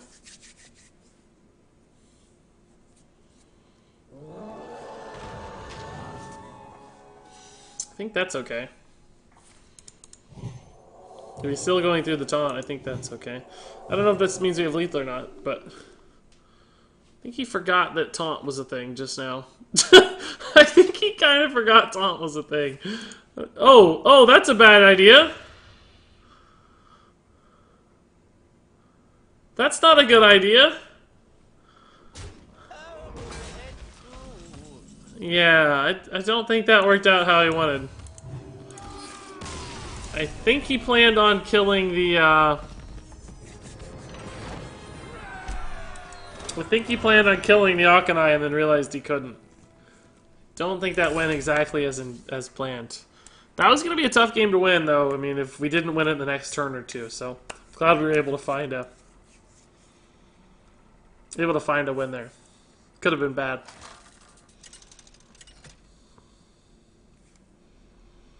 But I'm going to be honest with you guys. 3-1, this deck, hey, I'm not too upset. Whatever happens from here, this deck's not my best deck ever. A lot of awkward curve stuff happening. Not the best card quality for sure. So, I don't know. 5 or 6 would be great. Anything beyond that, I'll be super, super happy.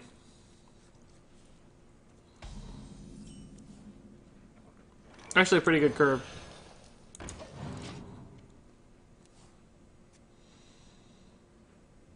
The only problem, of course, is with arena like this, you don't usually want like 7 tiny dudes. You know, they just sort of peter out after a while. You'd rather have some bodies in the mid game, which we should be okay. We'll draw those. I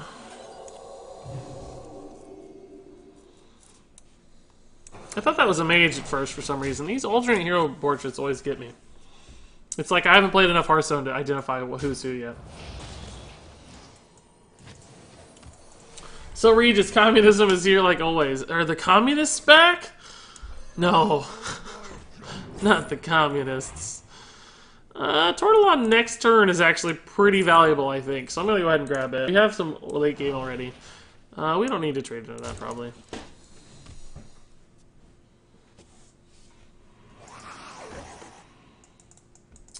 I'm always saying this, but Regis, thank you so much for being so interactive with chat. That's why I do it. It wouldn't be very much fun if I wasn't talking to you guys, so I really don't mind at all. Alright, so we give him a value trade a little bit here, but I don't know what else to do. There's not much else to do. We could try to hit an Akanai next turn. We'd have 5 mana to... We wouldn't have... We could like Akanai and Mirage Caller ping. If we Akanai this turn, Mirage Caller ping next turn. Tortolon, though, is likely to give one of these dudes... Like, this is going to be a 2-5, probably. So the question is, do we trade into here or not? If we trade into here, it lets him kill the Tortolon. If we just go face and ignore it, he trades this way, and he can't really kill this. I don't know. Let's let him figure it out, I guess. Just contend to get punished when you give your opponent the power to dictate, but I don't really know that we're going to be able to solve it.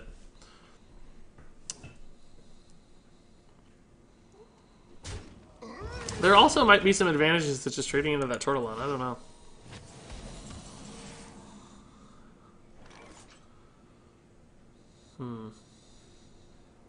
See, now he gives me the ability to just kill this Galactic Crawler. And in fact, I can just go ahead and heal my dude back up, too. Or, yeah, I'm just going to Mirage... Yeah, like, this is a great play now, all of a sudden. What is real? Now we get the extra buff off this. This is a pretty good 3-mana minion right now. 3-4 in stats that also gives you +1/+1. That's pretty good.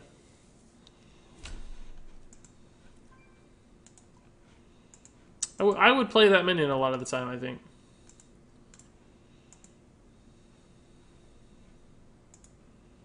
What is a loon's will? What is a loon's will? Tyrande? I feel like a scrubbed here just with Anduin, regular Anduin. So Regis, I've asked many streamers, but to no avail, but you are cool. Thanks. So I have the Discover Mage deck, or Control Mage, or Gunther Mage, yep. There's like 75 different names for it. Do you think I can hit rank 10 with it? Yeah, of course. It's a legend deck if you are good enough, for sure. So absolutely you can. And you say I've never played ranked. My highest was rank 13. Planning on hitting legend next month. Well, give it a go, man. I would maybe say don't try too hard too fast. That's a pretty good play. Makes me pretty sad. That play makes me very sad.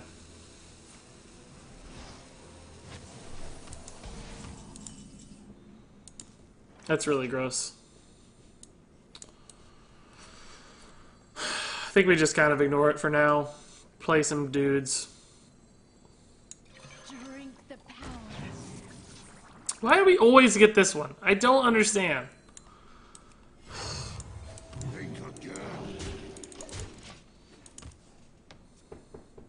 This is a sick combo. I'm kind of wanting to hold for it, to tell you the truth. Like, we could have cleared that, obviously, with Akanai ping trade, but I don't really think that put us in a great spot. He's just going to take a trade here. He's committing a lot to his hero power right now as far as tempo is concerned, so I'm hoping that allows me to catch up some.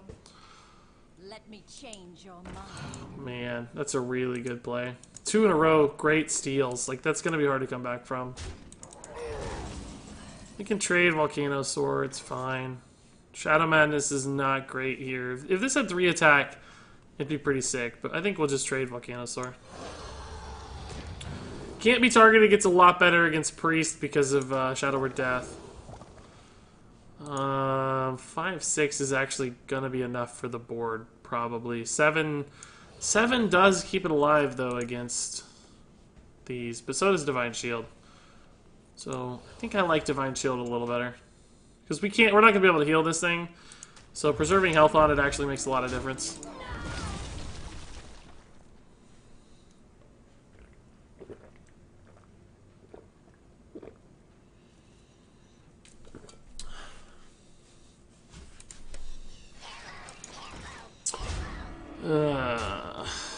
It's not a great Shadow Madness target either. We're getting close to this nonsense, though. I mean, maybe it is a good Shadow Madness target, because it just lets me kill the Cabal Shadow Priest and pop the Divine Shield and do quite a bit of damage to this. But if I Shadow Madness, what else do I do? Just play the Berserker. He has a 3/4 and a 2/2. We have a 5/6 and a 3/5. It's not terrible. I do feel like there might be a better one, but honestly, just to get through and kill that 4/5 offers quite a bit of value. Otherwise, this is just running into a 3/4 and doing absolutely nothing. What if I do Pint-Sized Potion and then Shadow Madness? Does that help me any? I don't really think it does, right? No, it doesn't really help any. I don't love this play, I guess, but it's not terrible. I don't think it's terrible.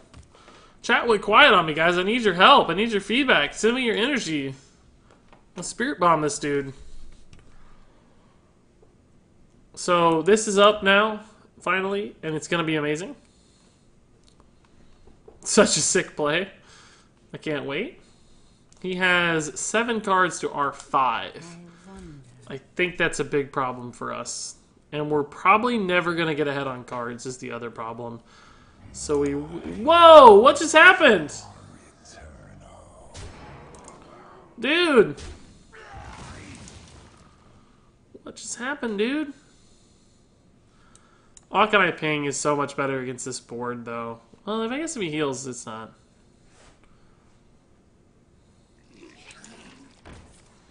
Yeah, I think we have to Akanai Ping now.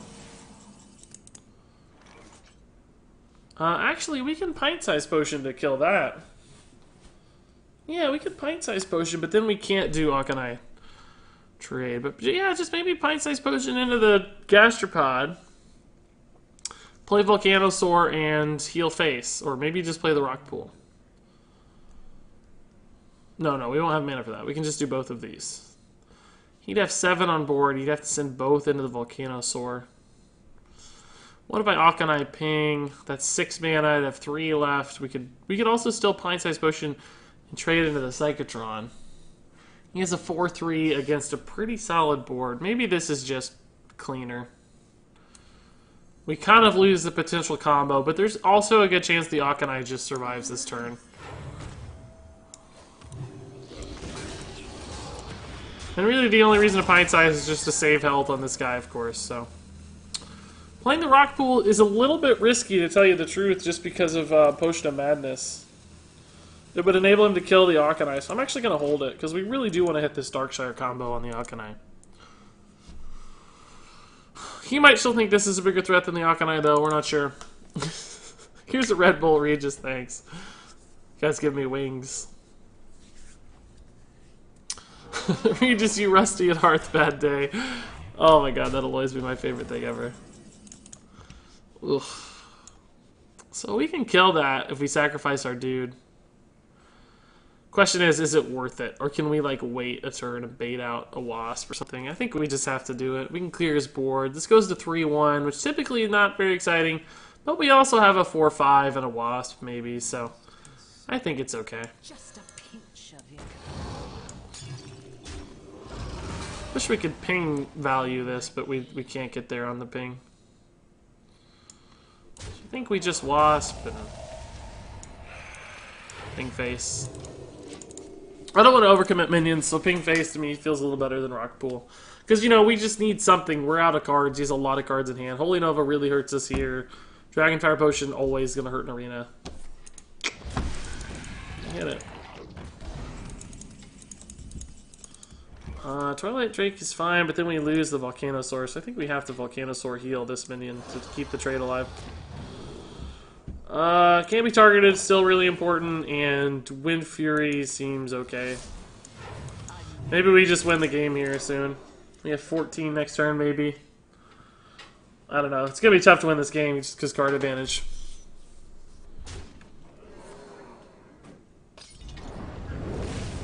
Ugh, it's really hard to beat, guys.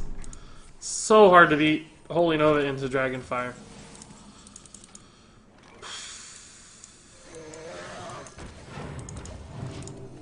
Couple 4-attack minions is nice, but we're just running out of gas every turn a little bit. Oh, God. Oh, God. Ugh.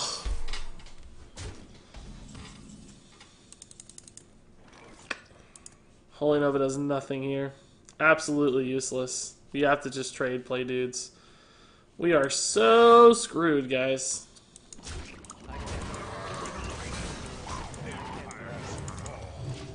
We gotta hit, like, a god Holy Nova to win this game. That has to be, like, all fire elementals up there. Or, I mean, not fire elementals, but, fireflies. That needs to be a hand of fireflies just to win this, I think. Oh, that actually helps.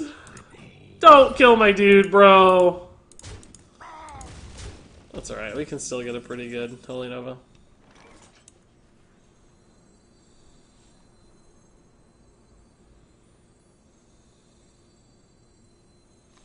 There's not really a good way to do this, so. Like, he's gonna be able to trade back into it with that, so. Doesn't really matter. We'll just take the highest stat off the board. I think the Doppelgangster's still better than heal here, right? Maybe not, though.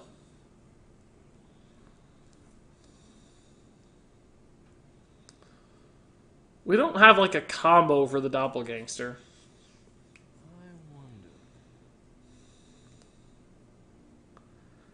We still kind of need to take it a little slow. If we do this, everything goes into Holy... I'm actually just going to heal and hold a second. I don't know. I don't know if it's right or not, but...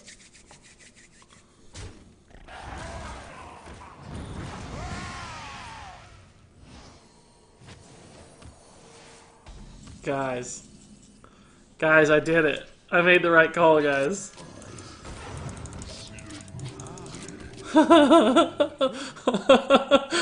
Oh, man. Because basically we put that thing at 4 health. Oh, my God! No! Why? Oh, dude, that's not fair, dude. That's not fair at all. Oh, we're so screwed now. I'm gonna hold and try to play multiple things all at once instead of allowing him to just kill one at a time forever. Maybe we can do something cool. I don't know. That was so brutal. We are so screwed. Alright, so this kind of makes sense. Don't really get any Holy Smite value here, so we'll just try to see if it lines up. Yeah, we've seen 2 Holy Novas, or no, 3 Holy Novas, right? And the Corrupted Seer and the Dragonfire Potion. This deck is crazy. How did this guy lose a game? How did he lose a freaking game? And we got Holy Smite, by the way, off our Oracle, which... How much garbage is this? Oh, why isn't that taunted for once? I think we're dead, right? Yeah, he is lethal. He traded in such a way that somehow even Holy Smite didn't help. So we're just dead to the board. The one time that you want Nesting Rock to have taunt. It doesn't have taunt. Surely he spotted lethal, right? I think so. Be pretty hard to miss. What do you want to bet? What do you want to bet he got Primordial Drake off this? Because this deck lacks enough 2 damage AoEs. Oh my god. Wow. We held against the AoE. Felt really good about ourselves. Real self-congratulatory, and then he said, oh wait, by the way, actually, here's the Holy Nova number 3, dude. It's no big deal. Or maybe it's just number 2, I don't know. I think it was number 3, though. Yeah, I don't think we were ever going to win that game. I'm okay with that loss. We'll just try this next one.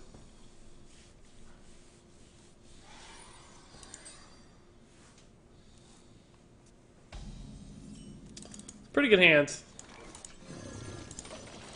Pretty good hand. He has more board clears than I have friends. Me too, man. Me too. Reporting for duty. Next opponent will be a communist. Uther is a communist. Is he now? I didn't know. Let's draw first, actually. Okay, that's not bad. We need card draw in this deck, so actually might be a good turn 3 play because Drake on 4.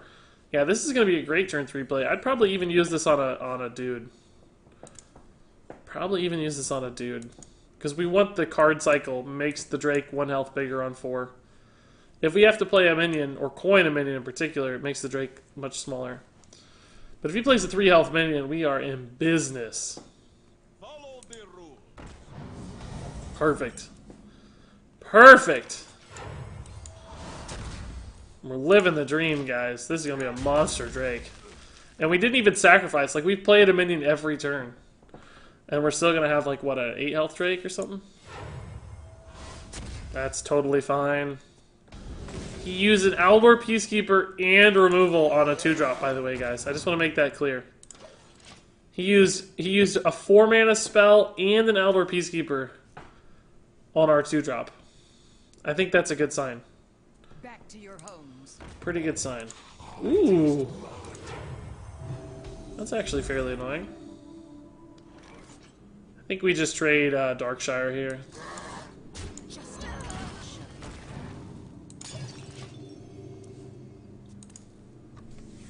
Hello, this is Epic CS Gamer. Hello right back at you, dude.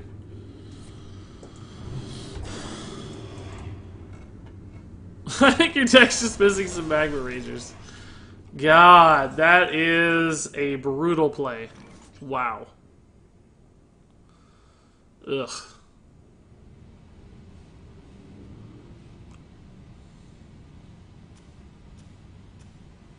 The Divine Shield Twisted Worgen into the Spike Ridge Steed. God. I don't want to live in this world. We can Hog Rider to kill the first half. Leave ourselves with a 4-3, but that feels pretty garbage. I think I want to try to just bait out some trades first with lower cost stuff. Give ourselves some bodies to work and beat against this guy, basically. Maybe we hit a relevant potion here. I don't know, Blast Crystal or something. Fellfire is a pretty good potion in general. Maybe I trade here, it goes to 3, we heal back to 5. It kind of double trades if I do that. We could just Thespian to stall it out here. Goes down to 4, which sets up the Drake trade pretty nicely. Let's just try this.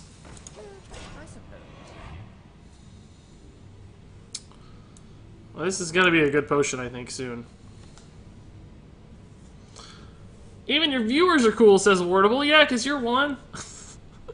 Yeah, I've got a great community, though. Everybody's so nice all the time and so supportive and considerate.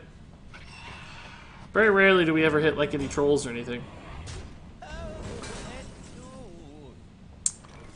Is this actually a halfway decent Fellfire potion already? We can just run in the 3-3. Fellfire potion. The Drake goes down to 4-3. He's got a 2-6 on board, though. So 4-3 against 2-6 is not that bad.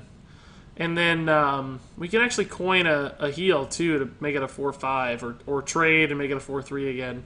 Which still contests the 2-2 that he'd have left on board. I kind of just like the Fellfire potion. It puts me ahead on the board. Plus, we have a lot of card generation, so I'm not that worried about card advantage. Like, yeah, there might be a turn later where we could do it too, because we have ways to answer this stuff. But I don't know. Let's just do it.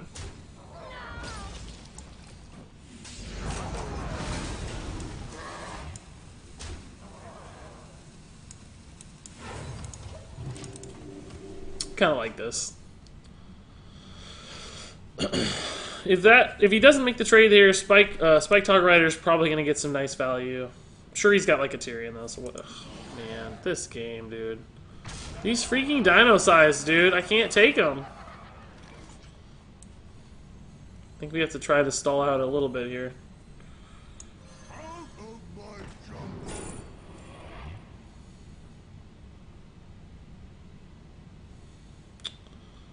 Yeah, I think we grab the Abomination and just trade, and then the Abomination trade should clean it up. It actually sucks, but what can we do? Kind of wishing we had that Shadow Word Death any time about now, though, I'll tell you. That Shadow Word Death we passed up. I don't remember what we took instead. I think the Power Word Shield.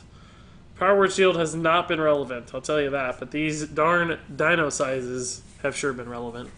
It's going to cost me 2 games, maybe.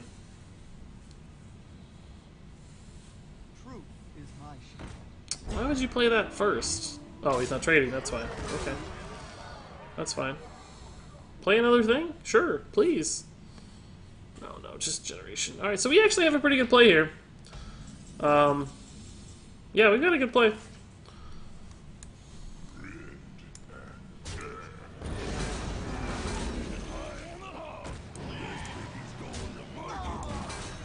Alright, we can stabilize now. We got through the worst of it, I think. We got through his, like, power plays. How was your weekend, dude? It's been pretty good. Pretty uneventful, I'd say, but still pretty good. Oh, please don't have an answer for this. Oh, man, Divine Shield is broken. Yeah, we can just steal that guy, though, and make a pretty good play, perhaps. Yeah, we can just steal. Shadow Madness, pop the shield. Trade. Play Polluted Order, maybe whatever we get off the shade. Is there any better line through that? We could also do it with Akanai Ping. But I think this is fine. This is my responsibility.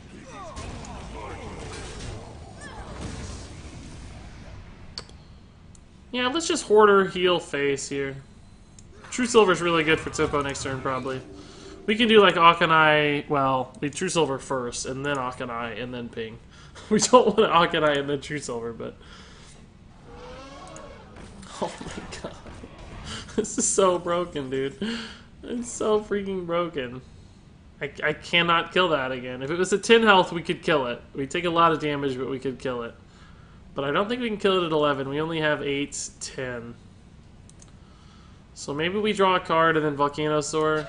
Like, what would we get, though, that mattered? Is there anything? I don't think there's a single card that matters. So maybe we just Volcanosaur first. Try to hit a taunt here. God, this dude's giant stuff is so annoying. Plus 3 health keeps it alive against that if we hit taunt. He'd have 9. This would have 9 health, so you would trade both in, but this would go to 6. Poisonous is also actually intriguing, isn't it? Because he'd have to be able to kill this using something other than the Mastodon.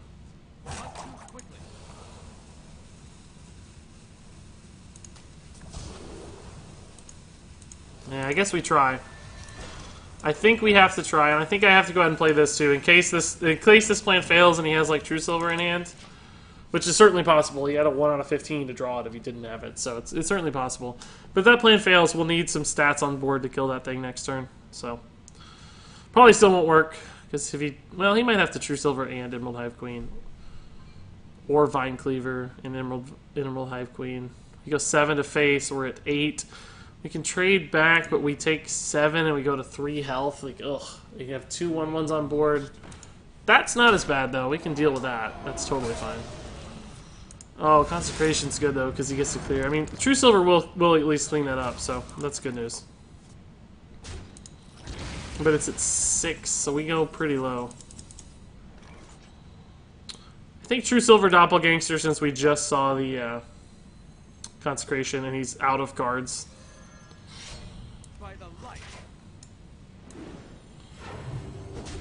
We could just Tolvir to heal face, though. There's a lot of value in healing face. We do have 7 damage on board. This would give us 6 plus 4, 10. I guess we have time. He's not going to do 9 damage next turn. I just kind of want to squeeze in hero power every chance I get, but... Anyone doing anything interesting on the 4th in the US? I'm going to watch some fireworks and stuff here, but that's about it. Nothing too fancy.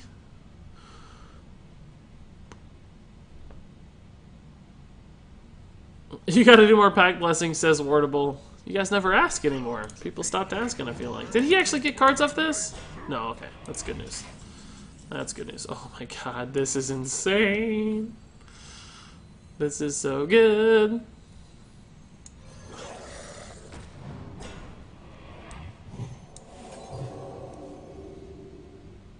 I'm making plays.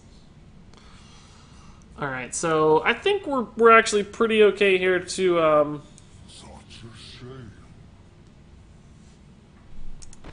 let's see. If we do this, we go down to what? 7. We can heal back to 9. I think 9 is a fine range. Let's just tank this guy.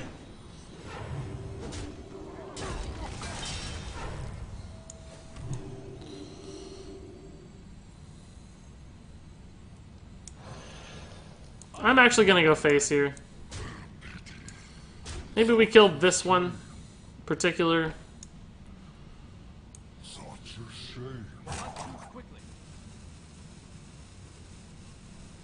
I don't know why, but I'm going to kill that one. I don't know that it matters. I'm thinking that it helps if there's...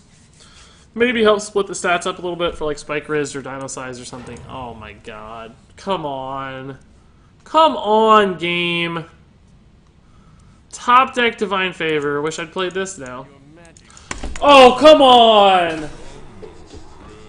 No! Come on, dude. Cut me a break.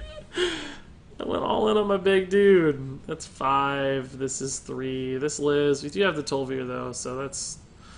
I think we have to go for the Tolvir. I don't think we can risk the Volcanosaur. We have a pretty good 10-mana play, so...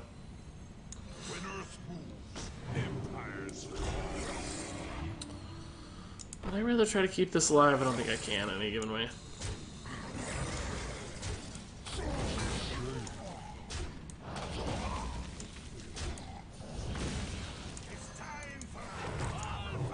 This is really important that it has Divine Shield.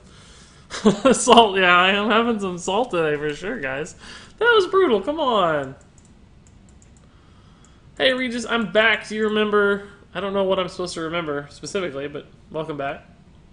I really feel for you. Your opponents have so much better cards. Right? Ooh, interesting. Fatigue. Great news. I love that he got Divine Shields here. It's awesome news.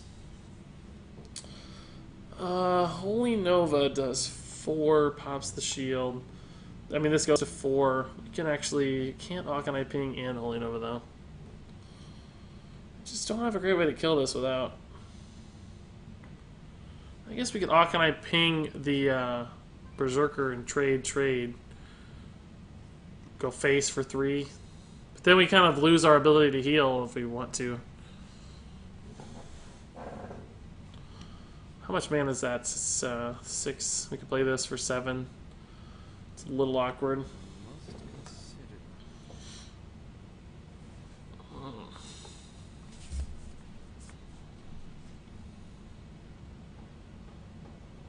Do you think we need to keep the taunt alive? What if we do this for... Oh god, I gotta do something and I don't really know what to do, so... Does this really do anything different than just pinging the dude? It adds 2 damage. Well, I don't guess it makes any difference.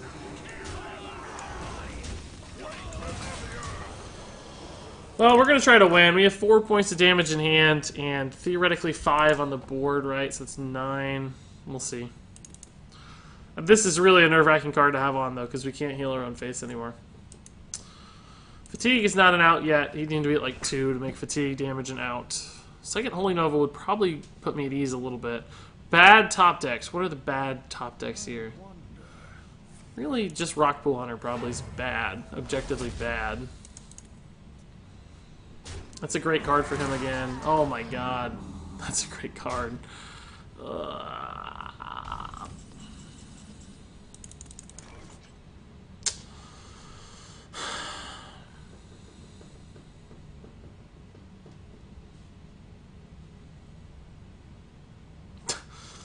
Akanai hurts.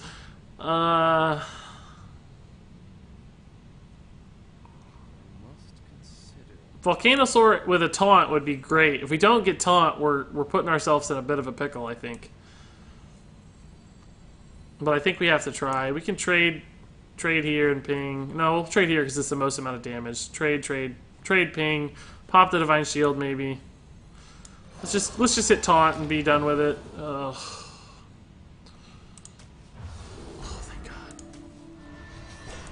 Thank God.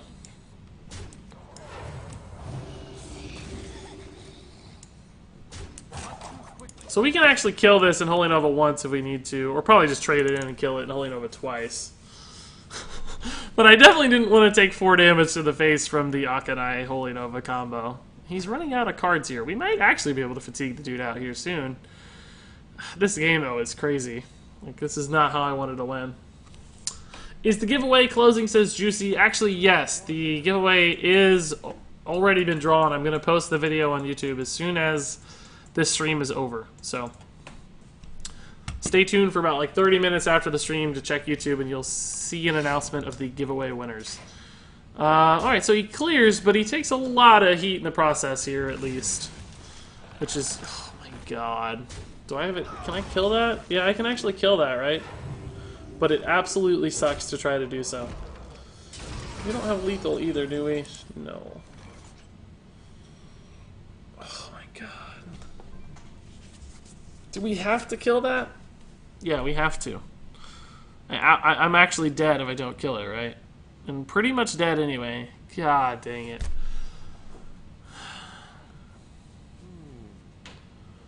Can I get by with pinging it and Holy Nova-ing once? Then I don't get to play the 4/4 anyway, so it doesn't matter. This is so stupidly bad. God. I think we're probably... I mean, at least I get some health in the process, but I think we're probably screwed still. I wish this had been Bitter Tide Hydra instead of Frozen Crusher. But the fact that this Holy Nova is only doing 2 damage to a single minion is what really sucks. So it's going to be hard to catch up here. He's got 4 cards left. Our cards have to be able to beat his 4 cards in time before he kills us, right? Hopefully it's just hot garbage. I don't have an elemental to activate. Actually, I do. Mirage Color's an LE. Oh my god, Hammer of Wrath is like so freaking perfect because he gets to draw another card to accelerate his tempo. If that's a playable card, it's going to be even worse. Oh my god. This is...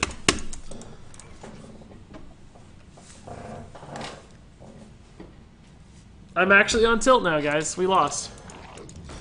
He pulled a 4-drop off of it. Like, what are the odds? This dude has had so many crazy, insane, lucky draws. I'm a little tilted. Ogre, if he'd gotten the Ogre last time and the Yeti this time, we probably could contest the game. We probably could have contested a little bit. Any other order on those draws, or if he'd gotten the Yeti, like the turn that we double Holy Nova, we would have been fine.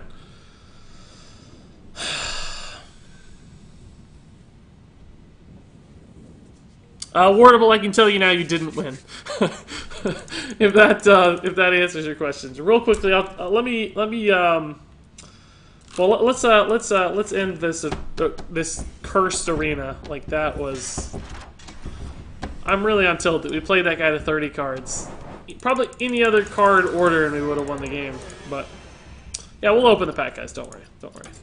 We're gonna get rewarded for that. We're gonna get a legendary for sure. So RNGesus won't let me down. He's gonna not a legendary, but a pretty good pack. Oh, actually a really good pack. Golden, a blue, and a purple. So we were at least rewarded a little bit. I've actually had a really good run of Priest runs. So Priest was a good pick, guys, but that time we just card quality sucked, and there was a couple annoying things happening there. So yeah, let me, guys. Like I said, I had a giveaway for those of you that didn't know on my YouTube channel 2 weeks ago. Basically, anybody who followed me on Twitter or followed me on Twitch or had already followed me was automatically entered. I'm giving away 3 $20 Battle.net gift cards. I selected the winners earlier today, and I'm putting a video up shortly after the stream here, but I can tell you guys who the winners are. Let me look real fast. I gotta find the video. Okay, so winner number 1 was Heartbreaker02 from Twitch. Does not look like Heartbreaker's in chat that I can see. Hold up. Nope, no Heartbreaker in chat. Winner number 2 was Rockforge1. No, there's a Rockaroo in chat, but no Rockforge1. And then winner number 3 was this guy's username. His username is Fondle My Balls.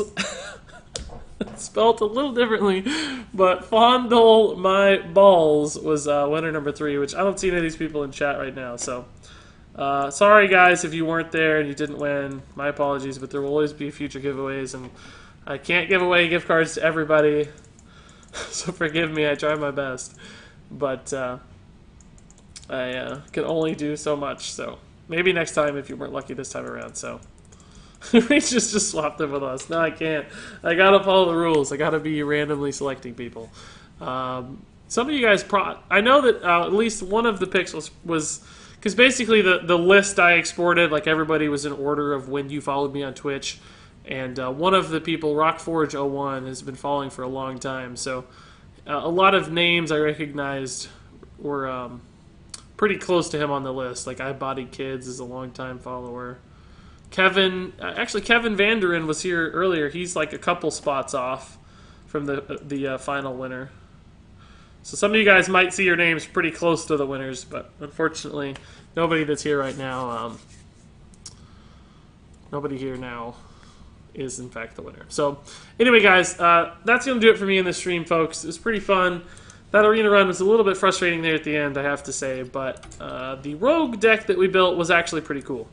That was a lot of fun, and it's always fun to try new stuff. And Shadowcaster is such a fun card anyway. I'm just glad we got to play with Shadowcaster, frankly. So anyway, folks, if you have any additional comments, questions, decks you want to show me or whatever, go follow me on Twitter. Send them to me on Twitter. I'll be happy to leave you some comments. You can also follow me on YouTube for new videos pretty much every day, all kinds of Hearthstone stuff. So if you're not already following me on YouTube, go subscribe on YouTube and catch all my new videos.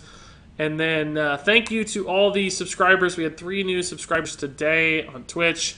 I'll be sending you guys some details about getting into my Discord channel, but also some details about future stuff that subscribers are going to get as little bonuses straight from Regis. So you're going to get stuff on top of just the Twitch, the standard Twitch benefits of subscribing. I'm going to go a little above and beyond for you guys. So I'll send you some details on that later today. So keep an eye out on your Twitch messages for all that fun stuff. But anybody else, still, thank you for following, guys. Thanks for the fun chat, and thanks for keeping everything lighthearted and engaging as always. So all of that said, thanks so much as always for watching, and until next time, game on.